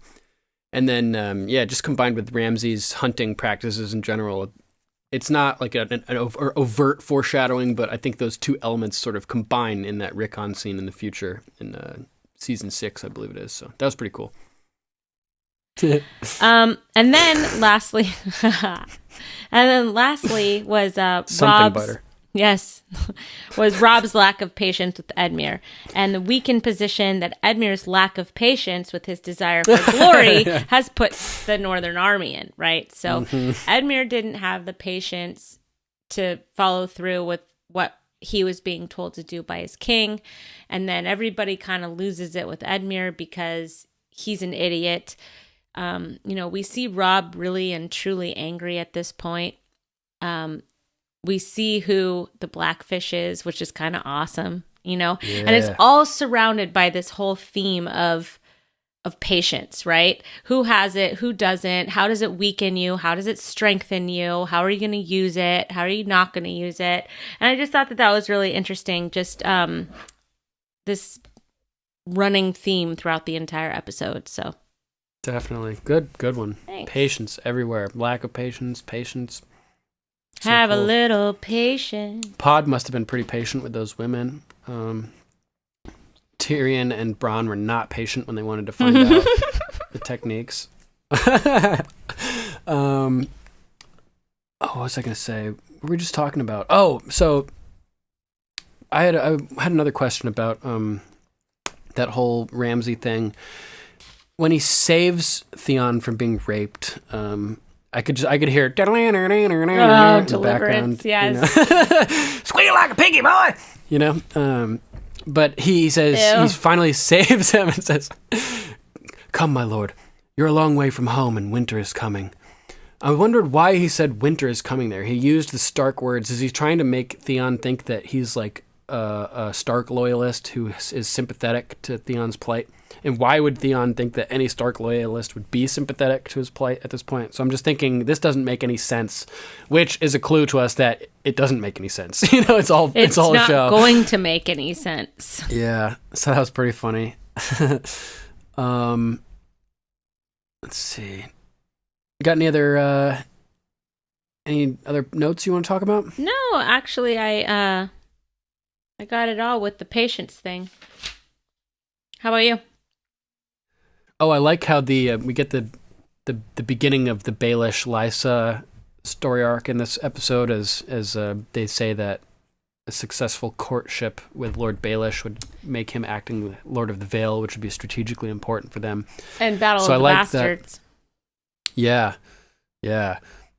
Oh, you know what? We didn't go over the fact that that Arya and Gendry said goodbye to Hot Pie. Yeah. Arya is now a captive. Sadly, Hot Pie into battle. I love that. Arya's like, Winterfell, charge! And he's like, Hot Pie! Hot Pie! I fight for the pies! I thought that was great. So they're being taken away. Now they're prisoners because they know who Arya is. He says that she's not their prisoner, but she is, you know. They need to ransom her. I like how Hot Pie stays, and he's... the Hound is there, and they're putting him into the little transport vehicle, and he smacks his head. And Angai's like, "Oh, watch your head!" You know, like afterwards, doesn't do anything to help him actually watch his head. I love that.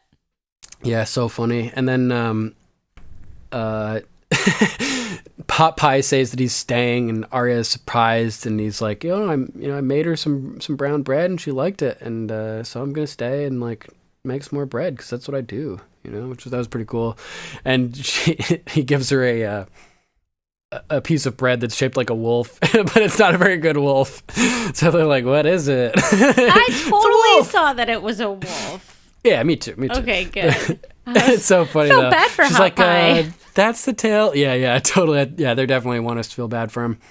And they have a funny little exchange where he's like, "Don't get stabbed," you know, and Gendry's like, "Don't burn your fingers." I liked it was the most awkward goodbye ever. Like he just taps his shoulder. He's like, he totally later, steps forward like so Sheldon awkwardly. Cooper from Big Bang Theory. Sheldon Cooper is a smelly pooper.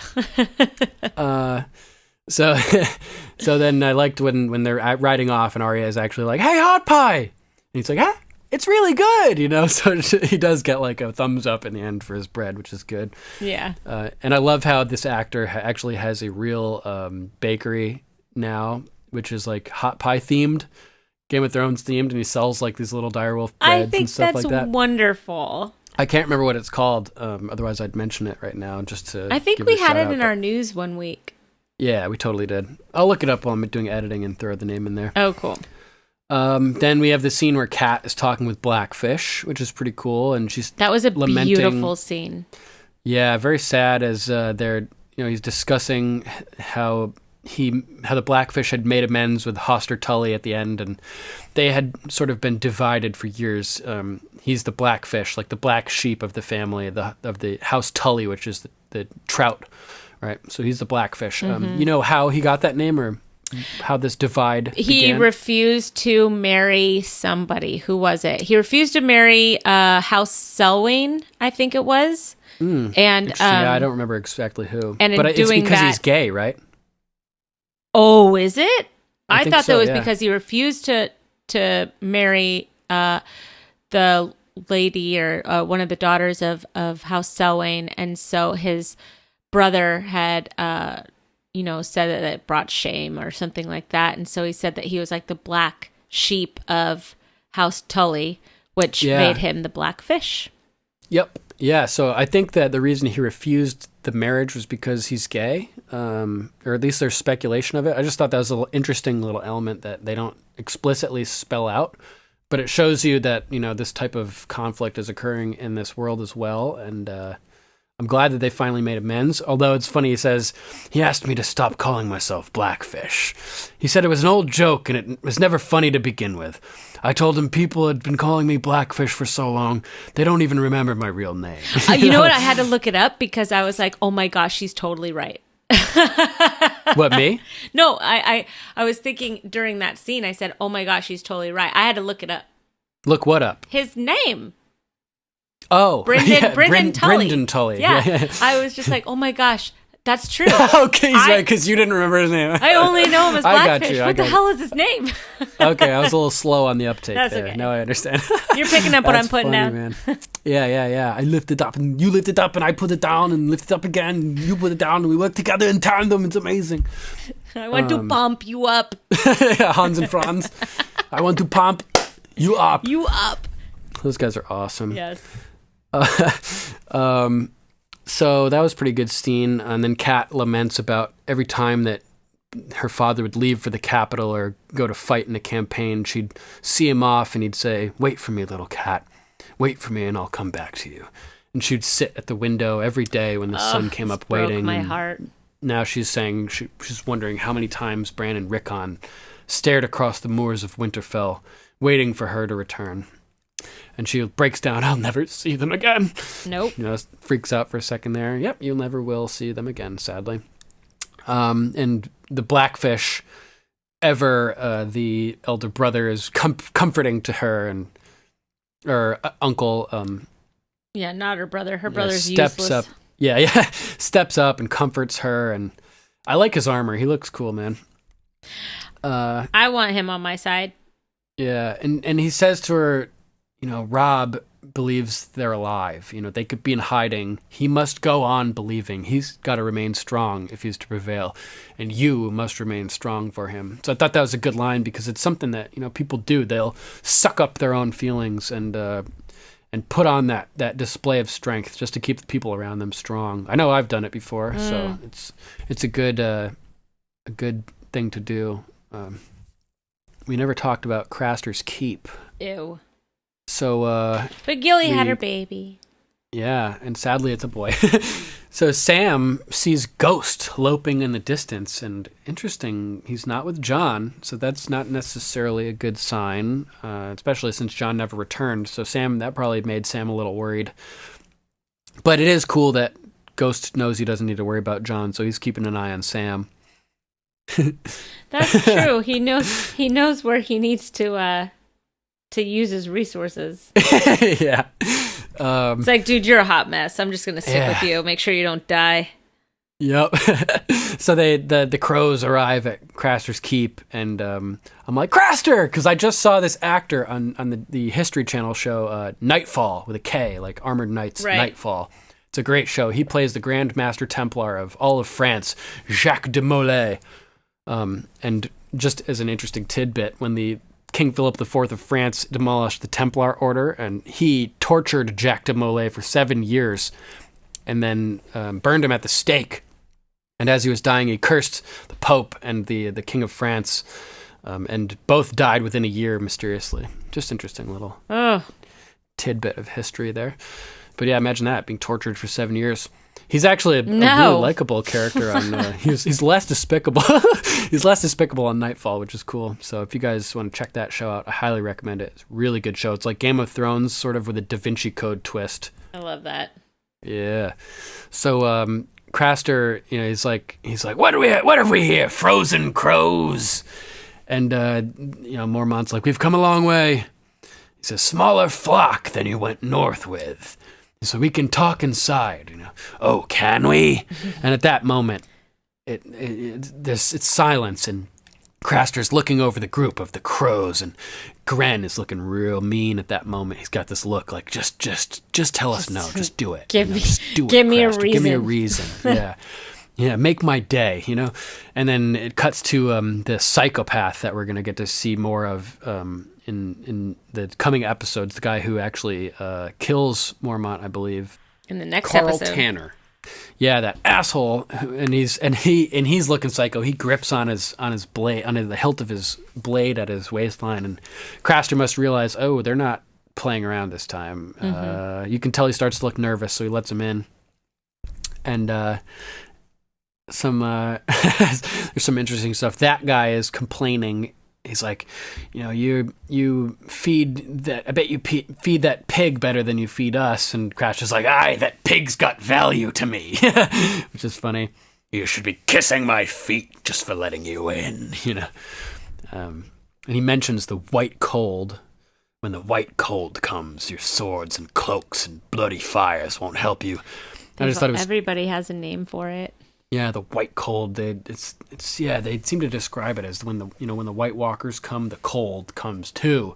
It's like a cold so thick that it like fills the air. It's brutal. Like the grasslands. Yeah. Ghost grass. So ghost grass, great parallel. So he's you can hear Gilly like wailing in the background as she's delivering young Sam, and he says, "Go tell her she can bite down on a rag, or she can bite down on my fist." There's like a brutal line, and Sam is like, ugh, like kind of reacts to that, and he knew suggests it they was should Gilly. be eating He Sam. had to have, right? Yeah, some sixth sense kicks in, and as they start to criticize Sam for being fat, suggesting cannibalism, he goes out to explore and sees Gilly giving birth, and it's an intense scene because we know what happens to the male babies after we saw what Craster did with the little boy. Yeah. And so she's giving birth, and there's a bunch of women helping her out, and I see the head, push, that's it, you're nearly there, one more push should do it. And Gilly says, what is it? And we see that it's a boy, and that's the last. We don't get any more lines from that scene, but it's not good that that's a boy. So that's fucked. It's not good if it's a boy or a girl. Yeah. If it's a girl, that girl is going to go into the same life that they've had. Yeah. A life of torment either way, because the boys aren't killed, but they're taken over. Their minds are they don't know what happens to the boys. They think the boys get killed. But that's when you say, what is it? Yeah. What is the better reality? Is it to go away and to be killed, or is it to live in Craster's keep? Right. Yeah. Either way, horrible. Mm-hmm. But at least if it's a girl, she could have her girl with her and love her child and at least comfort the child. Whereas the boy would just be tossed to the White Walkers, which is fucking crazy. Then when Theon's being rescued, I have written down, he says, Ramsay says, follow the rising sun. Your sister's waiting for you. And Theon says, I'll make you a Lord of the Iron Islands for this. And I just have, he is living in a fantasy land. I know. He's not making anybody Lord of the Iron Islands. He's going to get back and he's going to be tortured by his father, too. I know. Poor Theon. Poor Theon. Kind of. Yeah, kind of. And that's pretty much wraps up my notes. Got anything else you want to mention? No, that's pretty much it. Excited for next week. Definitely. All right, we'll be right back, guys. Stay with us. There's more to come.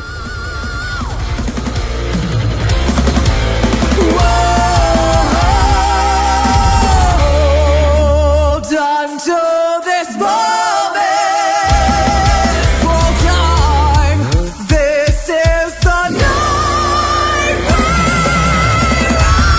I am the king.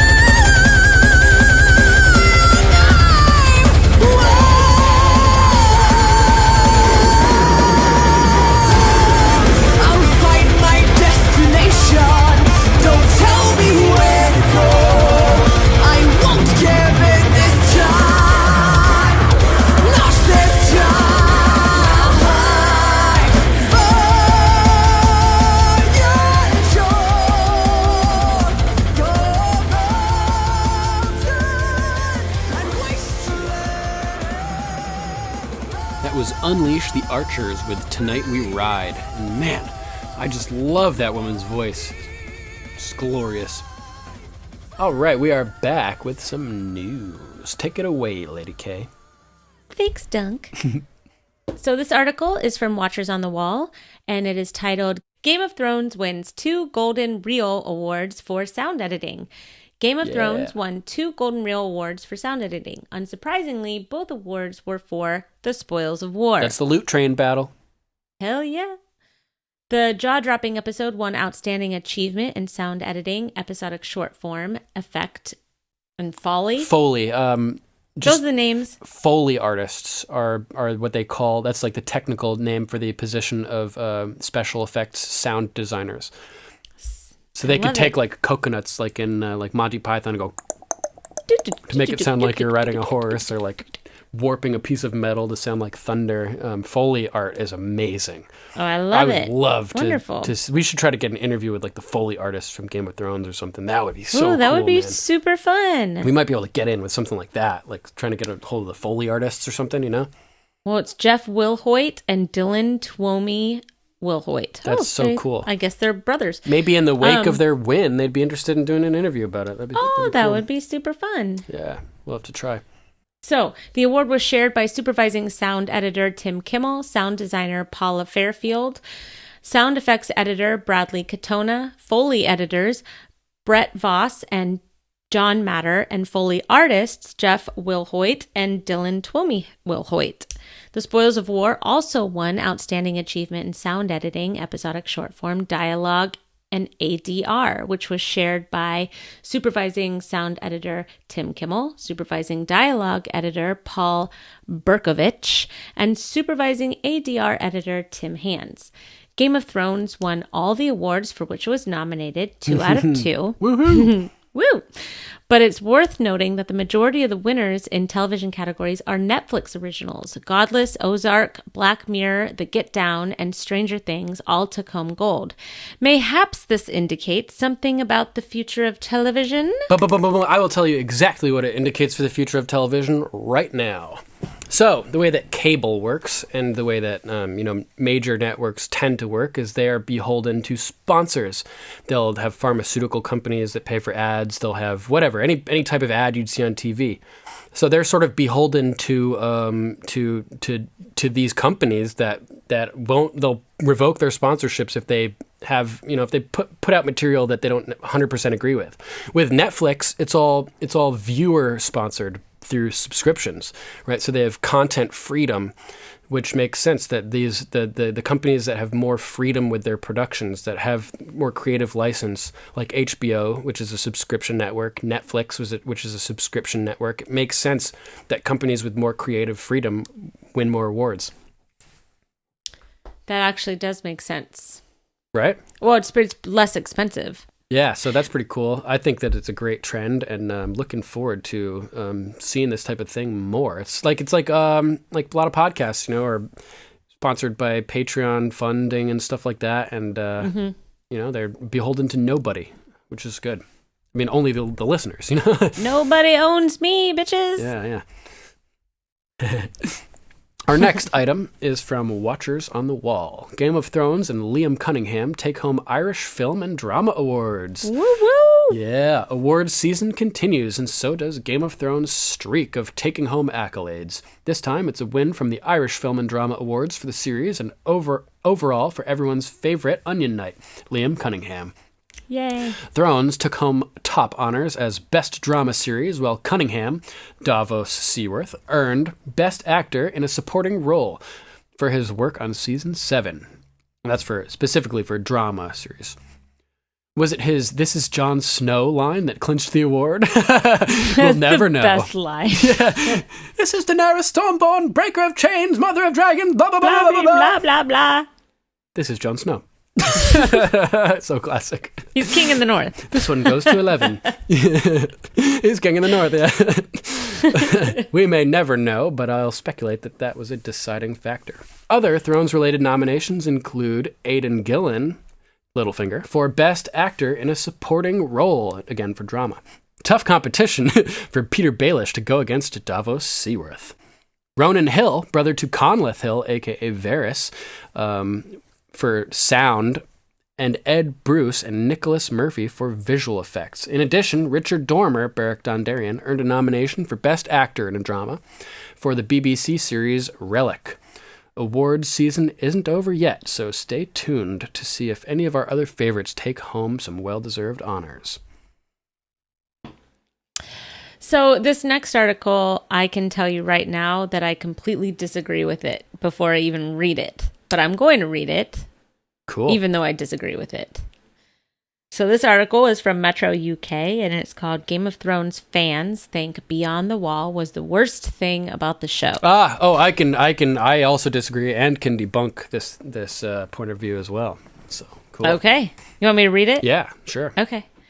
So, you can't please everyone, and an especially tricky bunch to keep happy are the many warring factions within a specific fandom. But it seems that the worldwide community of Throners can get behind one thing, which is their dislike for Episode 6 and Series 7, except for the people that are talking to you. That's right, Beyond the Wall appears to be the biggest turnoff for fans of all things Westeros and Whites.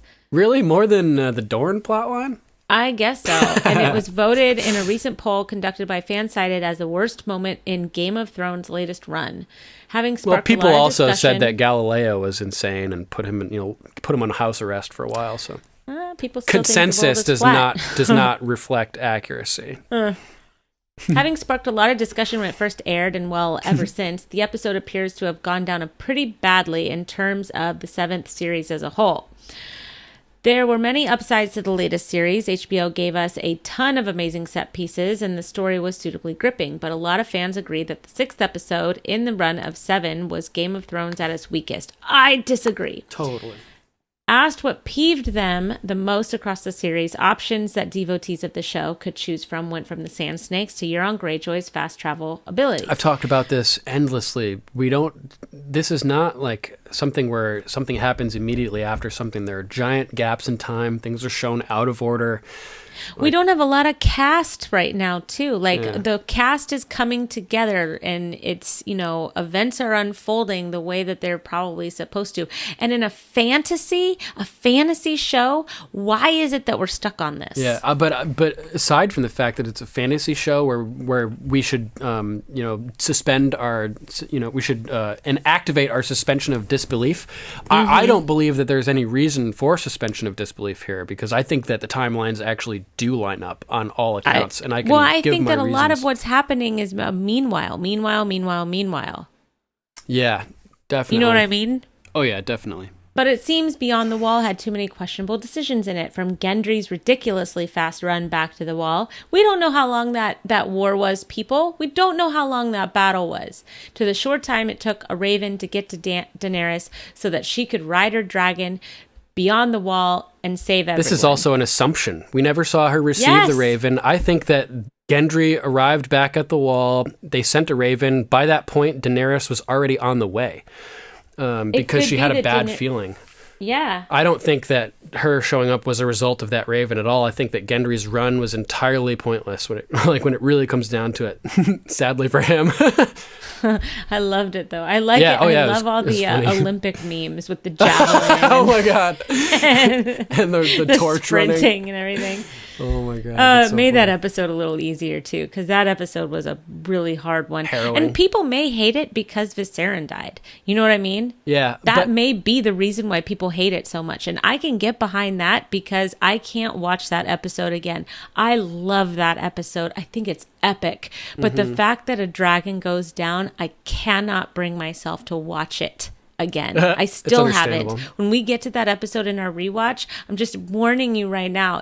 It's going to be the second time that I've seen it. I have not been able to revisit that episode. You can skip it if you want. I mean, I'm not going to force you to watch it because I'm devoted. Okay, you're a devotee. I am a devotee. Nice. But yeah, I would love to. I could sit down with anybody and have a conversation about this episode, and I am 99.9% confident that I could fully debunk most of these criticisms. And explain that it's largely assumptions that are resulting in these criticisms, that you're making conclusions based on evidence that you can't prove. Like the fact that that Daenerys waited to get the Raven and then flew to arrive, and that all took place over one night as the Night's Watch, or as the East Watch 7 were waiting on this little island.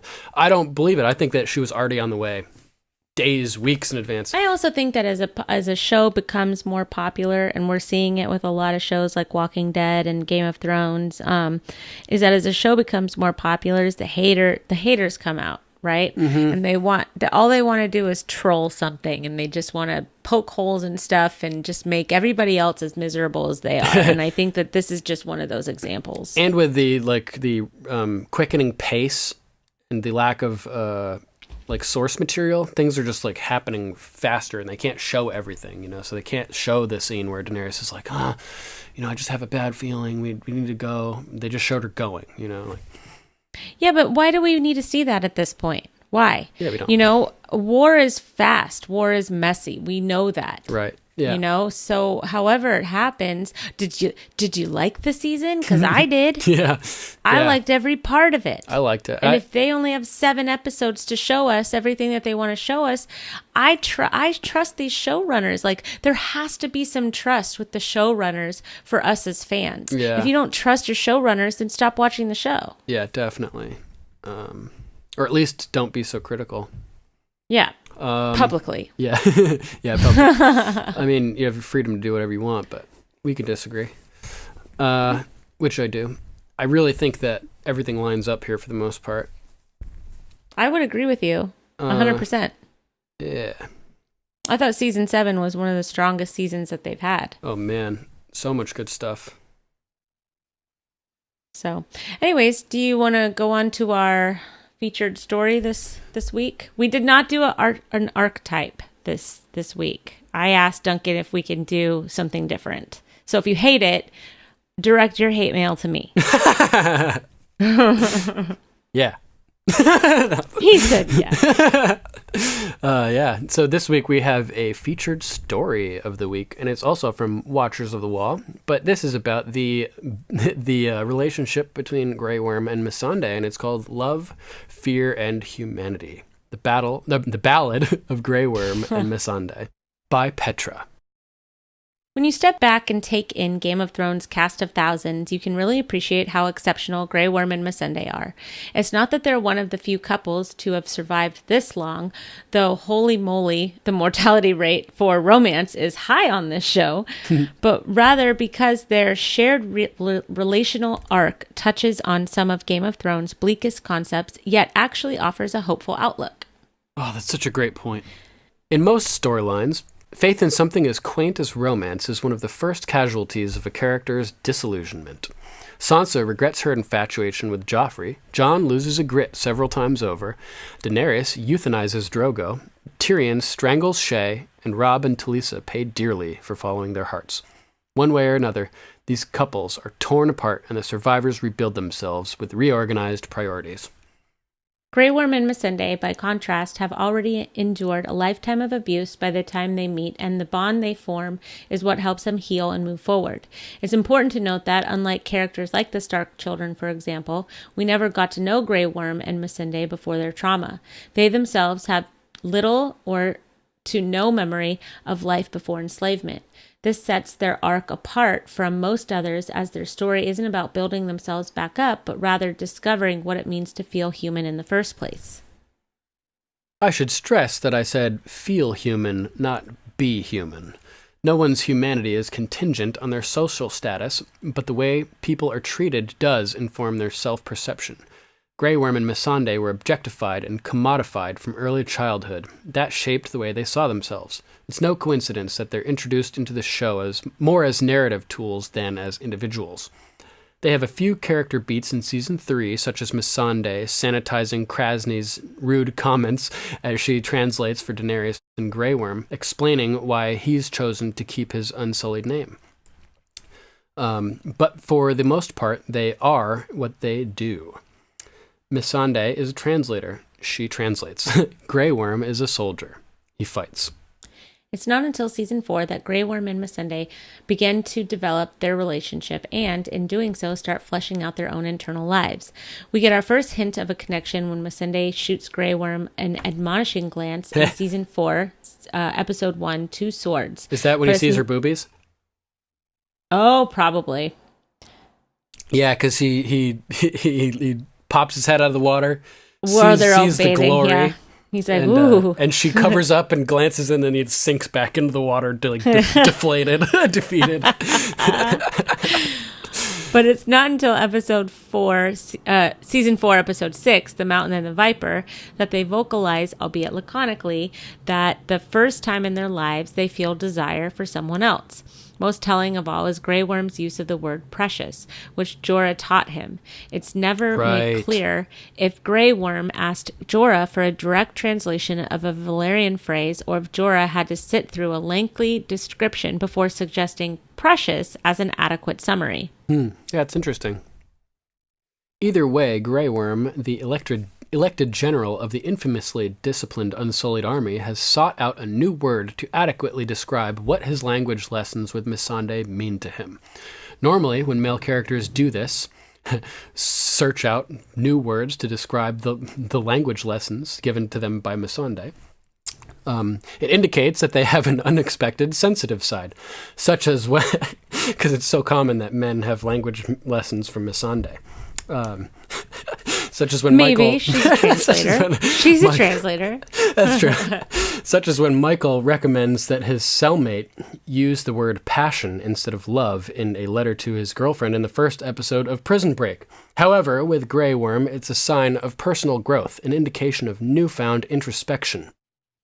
Possibly Grey Worm and Missandei's most significant breakthrough is confessing to each other that they both have fear, now that they have someone to lose. This is such a drastic change for Grey Worm that describes as his weakness, but that's the double-edged sword of the human experience. If you can feel desire and pleasure, that means that you also have the capacity for fear and pain. Admitting this to each other is what finally frees them up to act on their mutual attraction. Remember that scene when it's after he was wounded and embarrassed and was killed, and she comes to his bedside to comfort him and see that he's all right. He admits that he's scared. I felt fear that I would never see Missandei of North again. North again. Yeah, I do remember that. It's great. Setting aside the initial half-joking glee of, oh hey, they finally figured it out, there's something wonderfully deviant about Grey Worm and Missandei's love scene. I think Alt-Shift-X put it best. Grey Worm and Missandei were both slaves. Their bodies were property, tools for violence and obedience. But here they defy their former masters by instead using their bodies for love, which is kind of beautiful. First times are typically important to a character's development for obvious reasons, but Missandei and Grey Worm's consummation deserves special mention. It signifies how far they've come, both as a couple and as individuals. Their very capacity to feel and share something so intimate flies in the face of everything that their former masters have taught them to be. And considering the dilemma of the pillar and stones, it also is a good example of if there's a will, there's a way, you know? Yes. So that's something to inspire. I suspect part of the reason Grey Worm and Missandei tend to get less attention from the fandom, SNL apparently forgot they existed for one sketch, is because their arcs are much less flashy than others. Instead, a world in which most people seem to swap names, allegiances, and literal faces as often as we change our small clothes, Grey Worm and Missandei lead staggeringly uncomplicated lives by comparison. They always speak in quiet voices, their loyalty to Daenerys remains unambiguous, and even though it took them a long time to consummate their relationship, they never fell into the void of the will they, won't they trope. For having had among the harshest upbringings of any character on the show, they are both extraordinarily well-adjusted people. I think that's the point. Whether it was intentional on the part of the writers, I neither know nor care, but Grey Worm and Missandei prove that hardship and even trauma don't have to rob you of the capacity for gentleness, decency, and love. As I said earlier, trauma has become one of the major themes of the show. Grief, abuse, loss of faith, systemic injustice, these are complicated issues that change people, and not in a way that's pretty or clean or easy to understand. While it's important to truthfully depict the range of ways that people cope with trauma, and for what it's worth, I think Game of Thrones has made great strides in that department, there is also great value in creating characters we can aspire to emulate. Missandei and Grey Worm don't let the horrors of their past rob them of having a future. Yet, they didn't come into this strength all on their own. While love interests are so often extraneous to a character's arc, Grey Worm and Missandei's mutual attraction has been integral to their development. They've helped each other become their best selves. That's one hell of a love story. I liked that article. Yeah, really good. And thank you so much to Petra for such a beautiful article. I hope you don't mind. We read most of it, I think, but we just thought it was so great that we wanted people to hear it. Thanks.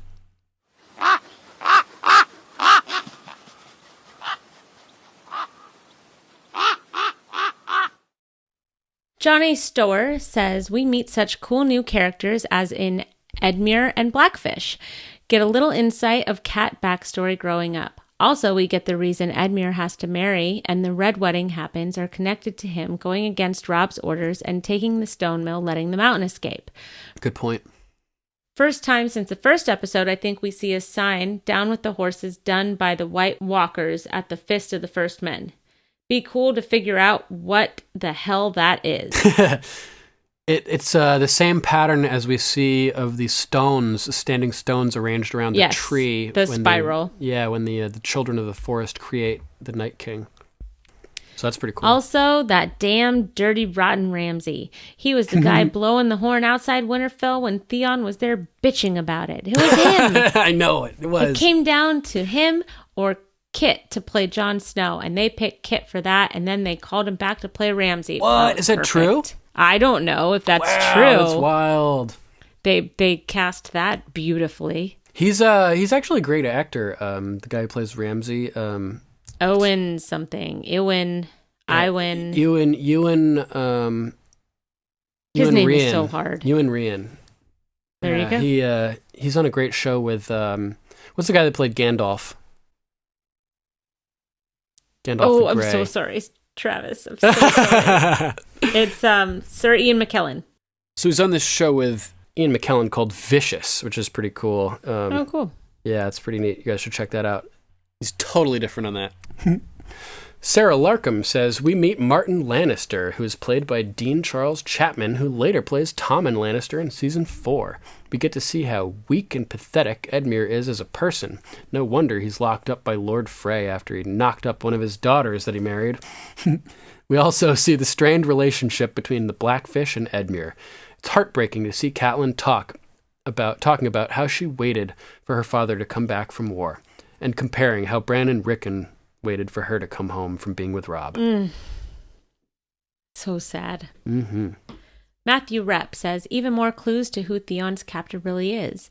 When we first saw Theon tied to the big X, like on the Bolton banners, and then the torturer called him a little bastard, I have to say, during my first watch through, both went right over my head. Right, yeah, the guy who Ramsay shoots with the arrow says, you little bastard, right before he puts that arrow right through his head. And that was a crazy shot. Like it zooms out and shows us like a big expansive shot of the forest, and Ramsay walks right up to him, cocks the bow right in his face, and shoots the arrow right into his head, and we see the whole thing happen. And what a crazy shot. I agree.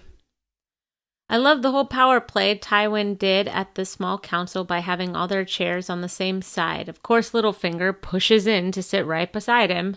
Cersei bends the rules to her own benefit, and Tyrion boldly takes the other head of the table. He also asked, he had asked on Facebook that Matthew Rep had, why Lysa Arryn didn't attend her own father's funeral. And I think that this is because she seems to, after she murdered Jon Arryn, she's sort of fled to the area and is just like locked up there. She's breastfeeding her teenager. Little Robin's like, nobody can harm us here, Mommy! Yeah. So she's just been hiding out, basically, refusing to supply troops for the war effort or leave at all. I guess her father's life wasn't important enough. Oh, well, she's crazy bitch. Yeah, then again, she could be like, he's dead, he doesn't care. She's crazy bitch. Lady Alicia says, Hi, Alicia. Hi.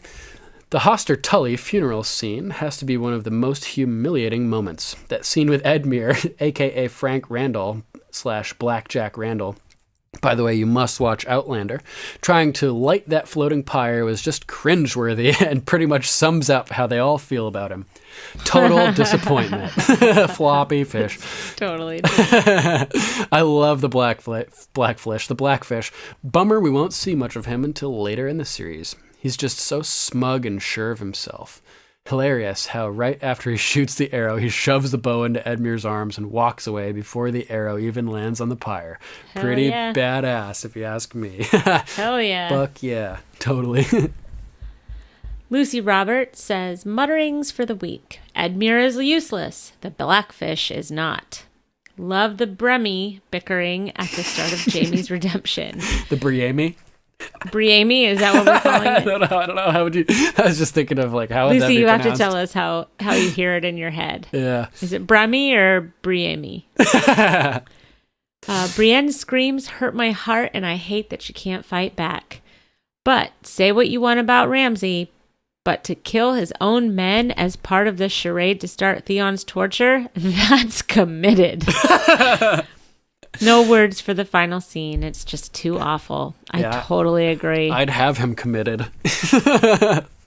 Oh, yeah, right? He needed to be committed. He needed to be killed.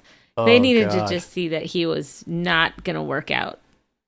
This is one example where bastard blood is tainted. Yes. Pam Wireman Sanders says, Edmure is a puke. Can't stand I love that. Yeah. Can't stand his character. In the book or the show, he is full of himself and thinks he can do whatever he wants with no consequences. Love that Rob puts him in his place. Brienne and Jaime, I could watch them on screen all day long. Hate the final scene of this episode. It is 100 times worse knowing what is going to happen and how much struggle the future holds for Jaime. Thus begins the path to redemption for him. Love the scene with Bronn, Pod, and Tyrion after Pod returns from the brothel. Pod acts like it's no big deal, which makes the whole scene more hilarious. I love it. Thank you, Lady Pam. Yes, I love her feedback. Mm-hmm. We have some emails next. The first one is from Lady Emily. Sup, Lady K and Sarah Dunk. Sup, bromigo. Bromiga. Bromiga. I loved this episode, and it was hands down the funniest one so far. I would agree with you on that one, Lady Emily. Totally. I laughed a lot. I was fucking dying in the small council scene. All the characters' individual expressions were hilarious during the chair dragging. Without words, this scene showed that Cersei is a sycophant to her dad. Littlefinger is a power grabber. Varys is reserved. Pycelle does what he's told. It does what it is told. Sorry. It puts lotion on its skin. I thought about that too. Or else it gets the hose again. Put the fucking lotion in the basket. And Tyrion wants his father to respect him.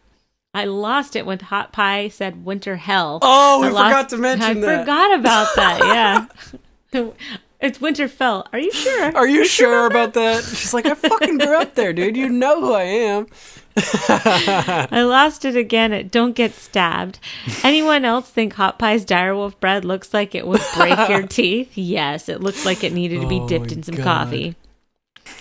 Welcome to the House of Pain, ladies, where pain is pleasure. Jump around. I can't make it down. I can't make it down. So get out your seat and jump around. Jump around. Brutal. Or awesome. I know the following scene where Tripod hands Tyrion his money back is just more comic relief, but I'm going to entertain the realism of this. Think about it. Pod is a giver. Oh my gosh, she's about to say the same thing I just said. His job has been serving Tyrion and making him happy 24/7. He's well practiced in pleasing Tyrion, especially when it comes to discovering what he likes and doing what he wants. Except now it's not Tyrion, it's 3 hot women. Combine selfless Pod with the fact that these whores are used to fucking old men, ugly men, creepy men, and sometimes the customer is all 3. They usually don't get customers that they want to fuck. Fucking someone you don't want to fuck 8 to 5 every day isn't enjoyable. It'd be a chore.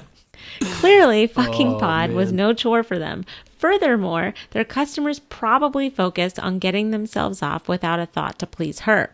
Young, handsome men probably aren't their average customers. And even if they do get one of those, he may not be a selfless giver like Pod. And the best way to get Pod to come back is not to charge him. In conclusion, this is 100% realistic. Awesome. Jump around. This episode man. definitely had its tragic moments. Catelyn is losing everyone. Edmure fucked up in a battle and lost over 200 men. Hot Pie departs. Gilly has a baby boy. Dany walks along the suffering Astapori slaves.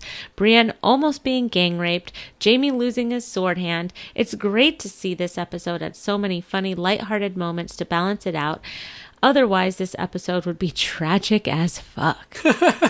As always, thank you both for everything you do to give us this podcast. You're amazing, Lady Emily. You're amazing, Lady Emily. I loved this email.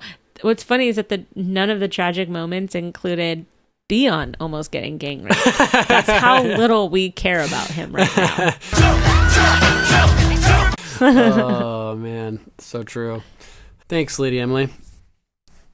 Our next email is from Lady Hannah of House Kindler. Hey, Kristen and Duncan. Great episode, great show, and great podcast. Thanks, Lady Hannah. Even though I'm not able to watch the episode every week, you make me remember every scene when I listen to you. Keep it up. Awesome. That's what I try to do, is sort of like set the scene a little bit for you. So thanks for noticing. She continues to say... Thanks for noticing. Somebody noticed. Yeah. She continues, have you noticed the beautiful music in all of the episodes? I have. Yeah. Bear McCreary is... Oh, it's not Bear McCreary. It's Ramin Djawadi is amazing. Absolutely. I think he went to Berkeley, too, which is the school I went to for music, so I definitely do notice the music. She says, well, you can tell my boyfriend Flo that we're going to listen to that even more in the future. Hell yeah. Pay attention to the great music. Happy birthday, and see you in May for Game of Thrones live in concert. It's going to be fun. Greetings from Hamburg, Germany. Lady Hannah. Is it her boyfriend Flo's birthday? I'm wondering. We'll have to find out. It wasn't your birthday, right? No, my birthday's in August. Okay, I was going to say it's in August, but I didn't want to be a douche. Okay. I knew it was in August. I feel good about that. Yeah, tell us whose birthday it is. We can give him a nice happy birthday wish, too. And, man, you're going to see Game of Thrones live in concert. That will be awesome. Hopefully you enjoy that. It's going to be really good. I haven't seen it yet. I want to, though. Yes, I want to see that, too. I want to see that so bad. It's never near where I live, but that's okay. The next one is from Lady Rachel of House Fox. Hey, Rachel. Hey. Hello, Sarah Duncan and Lady Kristen. Hope is all is well with you both. I am officially caught up on Game of Microphone's current episodes. Yeah! Nice. So without further ado, here are my thoughts for Walk of Punishment. Being that the episode is called Walk of Punishment, I focus on the theme of punishment and reward. Nice. So here are a few of her musings. Robb Stark schools Edmure Tully, who is a flaccid Gomer. Like Gomer Pyle. On his behaviors of taking the mill instead of drawing the mountain out into the west. I love how Robb punishes him like he is a child. It's not about glory. Yeah, that's good, too. Forgot about that. It was a sad scene where we see Kat so vulnerable when speaking to her uncle. The Blackfish, sidebar, do we know why he's called Blackfish? Yes, just listen before. Ooh-hoo-hoo. In previous ramblings that I have contributed to Ravenscalls, I brought up the silent pain and strength of a mother. I feel Kat is showing this notion during the scene. She feels as if she's punishing Bran and Rickon because she knows that they are waiting for her the way that she waited for her father. Blackfish then tells her that she needs to remain strong for Robb. This is also a mother's strength, the need to put aside her own guilt and grief to remain strong in the face of her children, a strength that only a mother's can relate to, and one of the hardest parts of parenthood. Oh, girlfriend, I agree. Mm-hmm. Stannis feels that Melisandre is abandoning him, which to him could be viewed as a form of punishment. Your fires burn low, my king, as said by Melisandre, can foreshadow the demise of Stannis later in the series. She also says, but first there must be sacrifices, which also foreshadows the burning of Stannis' daughter. I hate every second of that part too, but The only part about that episode that's awesome is that the last half of that particular episode is rad. So what are you going to do? With punishment being an artery that runs through this episode, it's natural theme that reward would appear. When Dany takes Missandei as a gift of a bargain well struck, I felt she was rewarding Missandei for her intelligent translation of Valyrian. Absolutely. She realizes in this moment that not only was she freeing a slave, she was gaining a valuable woman to heed her counsel. I loved it when Dany said, yes, all men must die, but we are not men. It shows who she is as a woman, grown at this point in the series. I agree. The final scene in the episode hints at both the themes of reward and punishment. Jaime bribes Locke with a possible reward of sapphires if Brienne is returned with her virtue intact. That's the other thing we didn't talk about is he said her honor unbesmirched, which I fucking love that line. That's such a cool word. He lost his hand using that word. Yeah, it was worth it. Jaime is so confident that he can hide behind his father's name. He's constantly using this as leverage and finally comes up against Locke, who really doesn't give a fuck. So, in typical Grimm fashion, Jaime's hand is cut off as punishment for his confidence. A classic move of Grimm, killing a character without actually killing him. Yep. Oh, what a great sentence. Yeah. From this day forth, Jaime will never be the same knight he was, and this act completely transforms his character. Love it. Well, that's it for now, my friends. Feel free to pick and choose my themes of punishment and rewards if you want, as I know this is long-winded. I hope, as always, you find this strikes conversation during Raven's Calls. Your humble servant, Lady Rachel of House Fox, Queen of the East Bay by the Sea, Khaleesi of Dublin, California, protector of her realm, breaker of wine glasses, mother of a toddler, changer of endless diapers, the tired, the controller of chaos, the chaser of chickens, and the master of schedules. Titles. Oh, awesome. Rachel, I love you. Thanks, Rachel. Always get some good feedback from her. And next, we have an email from Lord Tom of the Misty Moor. Sir Duncan and Lady Kristen, well met. Thanks for reading out my last email last week and for plugging my Etsy shop. Yeah, check out Lord Tom, Tom Moore on Etsy. He's a fantastic artist. You guys will love his stuff. Star Wars stuff, Game of Thrones stuff. I actually posted a picture of some stuff he sent us last week, but definitely check it out. Which is fantastic. Yeah. Oh, and Tom has added international postage, I think, now, too, so we can ship to the U.S. and New Zealand and pretty much anywhere. So definitely take advantage of that. He continues, I like this episode. It contains as much cruelty as it does humor. A perfect balance of the Force. We meet Edmure and the Blackfish. What a funny scene for a funeral. I love how the Blackfish puts his nephew in his place. Seriously, though, a bowman like the Blackfish would be such a valuable resource. He knows that arrow is going to hit its mark without even looking. Yeah, it's really impressive. Here comes another recommendation for a British TV series. Clive Russell, who plays the Blackfish, and Paul Kay, who plays Thoros of Myr, have parts in the same show starring Simon Pegg and Nick Frost, called Spaced. Wow, that sounds crazy. What a cast. Again, only 2 seasons, but if you like the movies Hot Fuzz and Shaun of the Dead, you'll love it. Shaun of the Dead is one of my all-time favorite movies. Great movie. Have you seen that, Kristen? I have. I was not as enthusiastic. Sober mind the first time I saw it. I was quite stoned the first time I saw it. And so I didn't really remember it. So I didn't think that I liked it as a result. And then a couple years ago, my husband's like, I think you need to see this show again. So we watched it again and I actually really enjoyed it. Like, so yes, I do like that movie. What movie did I watch before? I know. It was all new to me. I'm not going to lie. I was like, whoa, this is a great movie. Okay, back to Game of Thrones. When Robb yells, "It's not about glory!" to Edmure, it reminded me of Talisa and Robb's previous conversation about Ned in Season 2, Episode 8, The Prince of Winterfell. Talisa, I wish I could have met him. Robb, he would have liked you. Talisa, most lords worry more about their golden glory than the charwoman scrubbing their floors. Robb, he didn't care much about gold or glory. Talisa, and you? That was a cool conversation. The charwoman thing sticks out to me. That was a funny word. Robb is trying so hard to lead and win this war, but I think he's really lost his vision and command. I'm not sure many of his followers see him as the authority figure they once did, with even his close family members undermining him.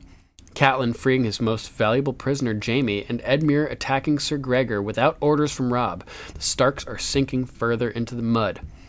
The selection to the small council seats is so telling. I love the way it all plays out. Baelish rushing ahead of the others to take the seat next to Tywin, all the while doing his deep voice. Varys only getting second place because he's faster than Pycelle, or faster than Pycelle wants to let people think he is. Right, totally. So funny. Cersei, rather than be outdone, moves her seat. Finally, Tyrion places himself as far away as possible from his father, just like you said, and his sister, and makes a great deal of noise about it. This is a power play in a different way, though, taking up the seat at the other end of the table. I wonder what their Christmas dinner would be like. He's like balancing out the power by, prominently seating himself at the other end and waiting out the other end of the table. Really, in reality, Tyrion is the only one that can really get away with doing something like that. Oh, yeah. Yeah, it's funny. You can see overt signs of Varys and Tyrion's trust here. Varys nodding in agreement with Tyrion about the cost of the royal wedding. He also seems to be the only one not amused by Tyrion's appointment to the Master of Coin position. Does anyone else think they did an awesome job casting Gendry? I mean, I think he really looks like Robert. In his eyes and his jaw, I think. I imagine that's just how Robert looked as a young man. I love his line, "Don't burn your fingers to hot pie." Don't burn your fingers to hot pie. The last time the Hound was at this inn, he killed the butcher's boy. Joffrey was savaged by Nymeria, and Arya sent her away. Now she's got a bread wolf instead. That's something we didn't mention either. Arya had said to the Hound, "Do you remember the last time you were at this inn? Looks like any other shit inn on the road." Yeah. Yeah. Did you notice young Martin Lannister is played by Dean Charles Chapman, who later plays Tommen? We did. White Walker symbols. What do they mean? We need a podcast on this, please. Dead horses. 300 new dead men in the Night's King army. And that's something else that I forgot to mention that I wanted to. When Mance says that they're all just meat for the Night King's army, this is important for Jon's development, too, in his philosophy, as he repeatedly states later on that they need to help the wildlings, bring them in, because if they don't, they're just fodder for the army. They're just going to increase the army. So this line by Mance plays a real important part for Jon realizing the reality of the situation. Of really why exactly this is such a big deal. Yeah, exactly. It's in everybody's best interest. Don't just let them die, because if you let them die, they become part of the enemy problem force. Of the enemy. Yeah, it's a really important part. So yeah, thanks for mentioning that. Back at Craster's Keep, Gilly is having her baby. Craster believes the White Walkers are gods. The baby boy is born. We see his little penis. Cut to Theon, who will lose his penis very soon. His foot is injured and he can barely stand. It reminded me of this quote from the books. Krakens, strong as long as they're in the sea. When you take them out of the water, no bones. They collapse under their proud weight and slump into a heap of nothing. Ramsay Snow. Wow, that's a really good book comparison. Great job, Lord Tom. That's a really good pull. Kinda what Yara was saying to Theon. Don't die so far from the sea, little brother. Wow, damn, you're on point, dude. Stannis really is bewitched by Melisandre. She looks at him pitifully. Burn. Jorah has the best lines in the episode. There's a beast in every man, and it stirs when you put a sword in his hand. Rhaegar fought valiantly, Rhaegar fought bravely, and Rhaegar died. Perhaps Rhaegar could learn a thing or two from Bronn. Oh, yeah. You don't fight with honor. Yeah, nope. He did. He did. Yes. I can never hear like that scene brought up too many times. It's awesome. Never gets old. Daenerys offers Missandei her chance to leave, and she refuses. This is where we first learn the meaning of Valar Morghulis. Oh, that's true. That is true. Good catch. Baelish seeking out what he can hold over Tyrion. We know it's Shay, but does he? Tyrion gives Pod his reward. Oh, his magic cock. We need details, copious details. And now, the start of Theon's torture for real. Which woods are these, do we think? Do you hear Ramsay gives Theon the stark words as he helps him up? You're a long way from home, and winter is coming. Testing his loyalty to the northern cause? Let the psychological games begin.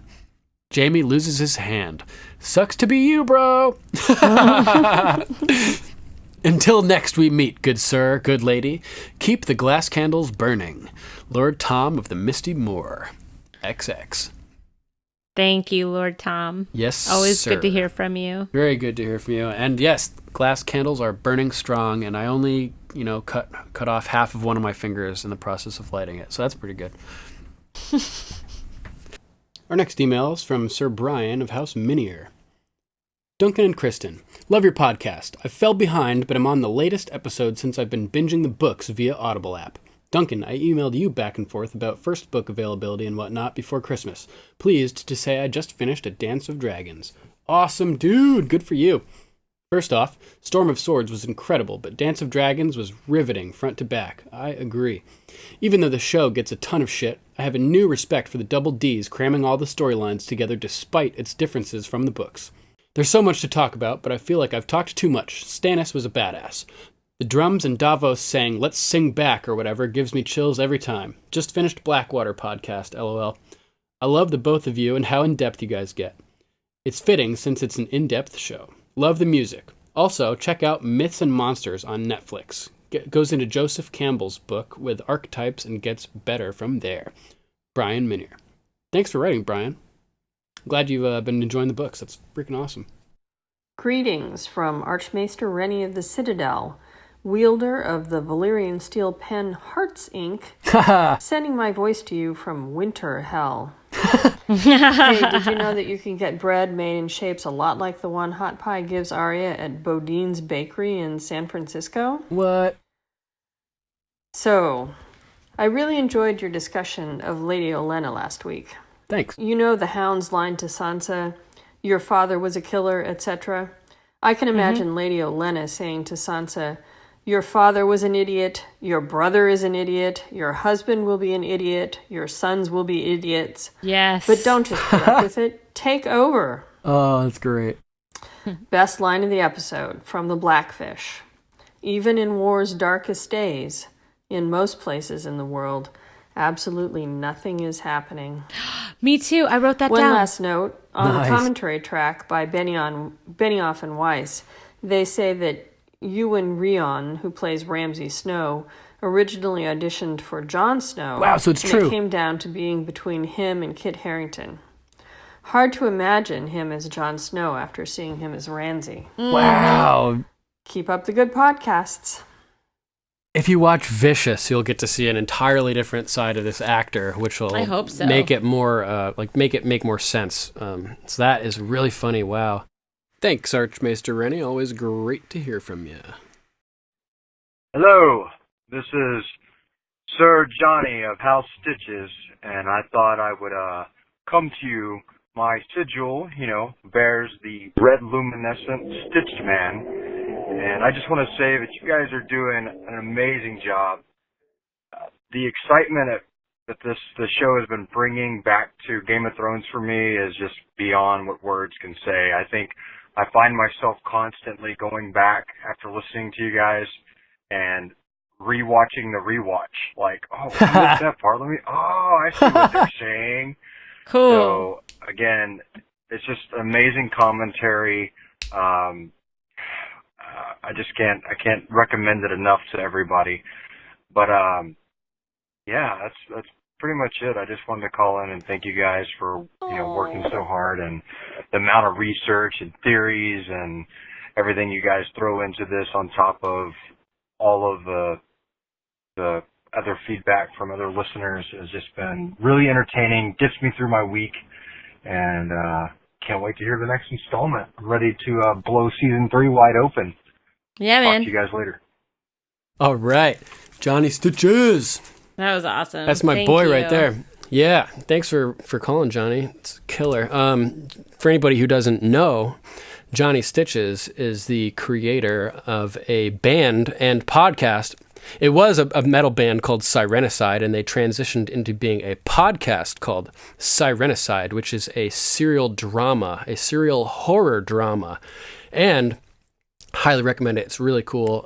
You guys would probably like it. It starts out with a guy who wakes up and he has these anomalous scars all over his chest, and he starts to investigate to figure out what the hell happened to him, basically, and starts tracking down these leads, and it unravels this big mystery with all these dark forces, and it's wild. But something really cool about this is that I have been cast on this show. Yay! Now. Yeah, so this is the official announcement that I will be appearing on season 3 of Sirenicide, airing this year. Soon, in fact, and I would like to debut the trailer for you now. Sirenicide Season 3, Tales from the Tide, featuring K.D. Burr of Southern Grimoire. Jimmy was right about this guy. He was easy to find and very simple to capture. Duncan McPherson of Game of Microphones. Evil has reigned unchecked in this city for far too long. And returning No Sleep podcast favorites, Jessica McAvoy. Let's go up to my suite now, dear. These games are boring me. I want to have some fun. Atticus Jackson. The whole world will be watching us now, and Cancer Incorporated is not going to be happy. And debuting from the No Sleep podcast, Marcus Demanda. Look at yourself. Worthless. Lena was far too good for you. Also featuring Kevin Crow. Come on, sugar. Daddy is on a roll. Kenneth Bryant. Morston, Texas, and its surrounding areas were devastated by 3 Category 5 hurricanes. Christina Nichols. Because you think the Dark Elite would do anything different? That they don't already have the next puppet ready to take the stage? And returning season regulars, Eddie Vile. Don't play dumb with me, Johnny. Our scarred ones have been dying off here and there since he came back. Molly Needles. He wants the Dark Elite and anyone else trying to champion Matthew's cause to know he's dead. Harper Powers. Matt, it's only getting worse. Where are you? I can't do this alone. Johnny Stitches. We just can't keep converting everyone that creeps their way into this place. And featuring special guest John Grills as Doc. For it's all about to begin. Make sure that you binge seasons 1 and 2 and all the mini episodes on your favorite podcast platform or at Sirenicide.com. Definitely go back and start from the beginning of Sirenicide. You guys will dig it. It's really, really cool. I love it. Great job. Congratulations on that. That's awesome. Thanks. Yeah, you gotta listen. It's really cool. It's a lot of fun. If I ever stir up the courage, I will. Yeah. Horror and I have a mixed bag. Oh yeah? Yeah. I'm good with horror, and then I'm totally not good with horror, like all at the same time. So it's awesome. It's really, really like well written, and just like soundscapes that they create are so cool. And yeah, I can't recommend it enough. Aside from being on it, before I was invited to be on it, I was a listener, so I really enjoy it. So it's an honor to be a part of the project. So thanks, Johnny, and thanks for calling in. And everybody, check out Sirenicide. Yes. So if the long night is only going to last for 6 episodes, 6 one-hour episodes, that's not a very long night. Then again, the Age of Ultron only lasts for about 2 hours, so I don't know.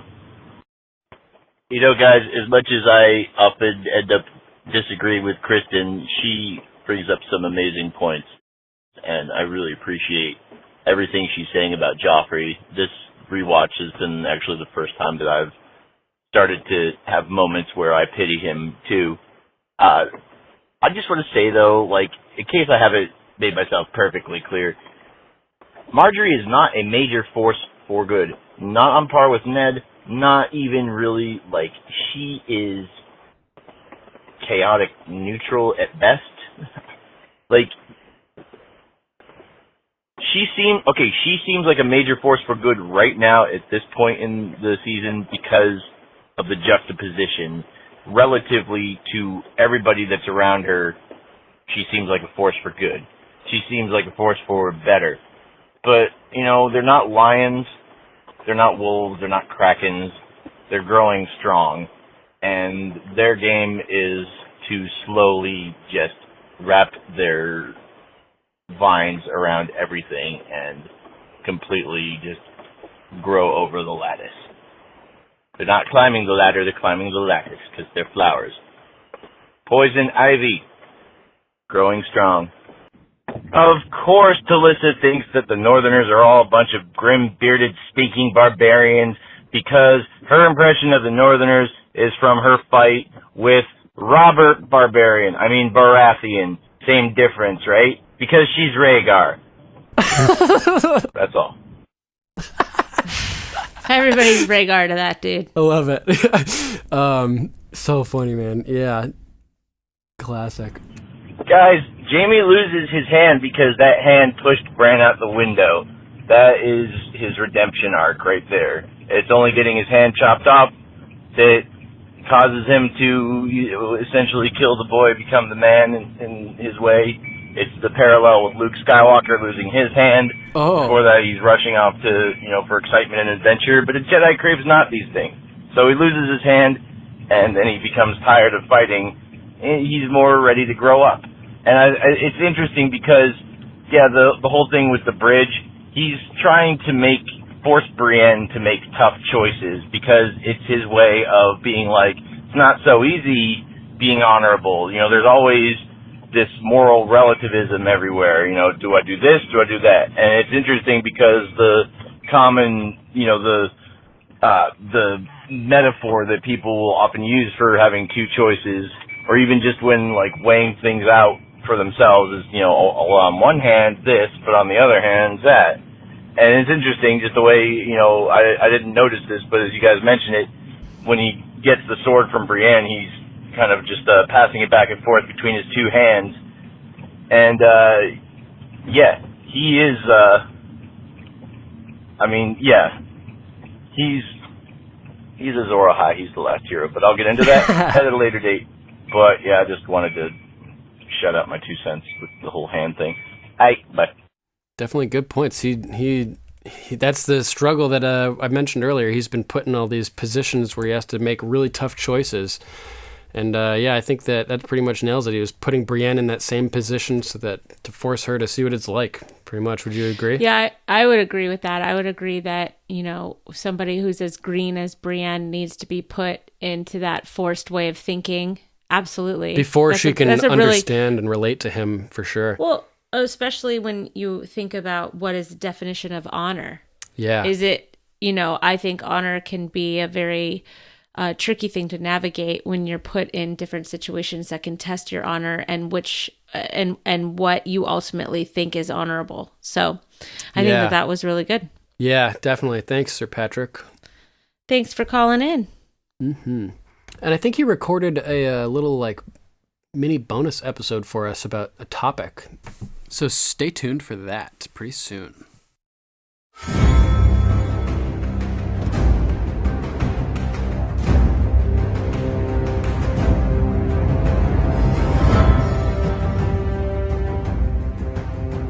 All right, that's our show, everybody. Episode 65. Thanks for listening. Thank you for listening. Yay, 65. 65. Next episode, we'll be covering Season 3, Episode 4. And now his watch has ended. That is a crazy episode. Can't wait. Can't wait. So good. Is Rima going to join us for that one? Yes, Rima is going to join us for that one. Awesome. Yeah, we'll have our good friend and guest host Rima back next week, so that will be very exciting. And, we tried to have her on a couple weeks ago. It didn't work out. I was just going to say, I apologize again for screwing that up a couple weeks ago. But hey, she gets a real good episode to be on this I told her she could have a badass episode as a result. Hell yeah. Yeah, so give that a watch and leave us your thoughts. We'd love to read them on air. Yes, we love your feedback. I like it when you say funny things. Yeah. If you would like to call, you can always reach us at 813-563-3739. That's 813-JOFFREY. And if you're not happy with the voice quality from Google Voice, which is where we get those messages, you can always record us a message on your phone with the memo app or whatever and email it to us. Do that. Yeah, high quality. If you'd like to write in, you can email us at game@podcastica.com. Check out our Facebook page at facebook.com/GOM podcast. Slap. We're also on Twitter and Instagram at GOM podcast, where you can also leave your feedback.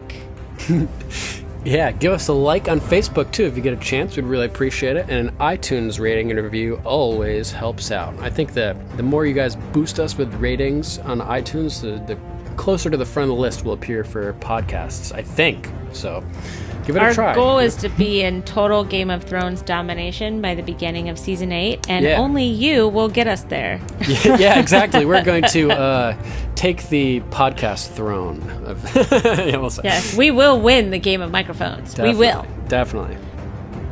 All right, that's our show. Thank you for listening.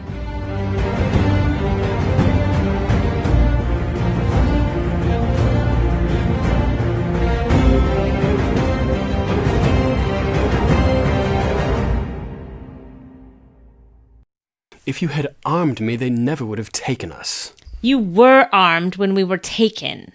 I was in chains, if you recall. Our little match would have ended quite quick if my hands weren't bound.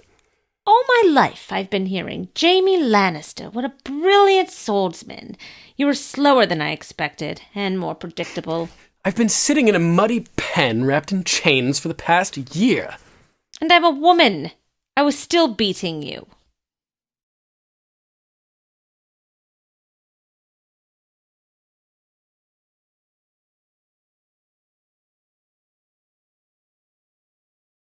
God, I hate him. I thought that was a great line, though. I love him. I love him so much. Yeah. I hate him. I hate him. I love him.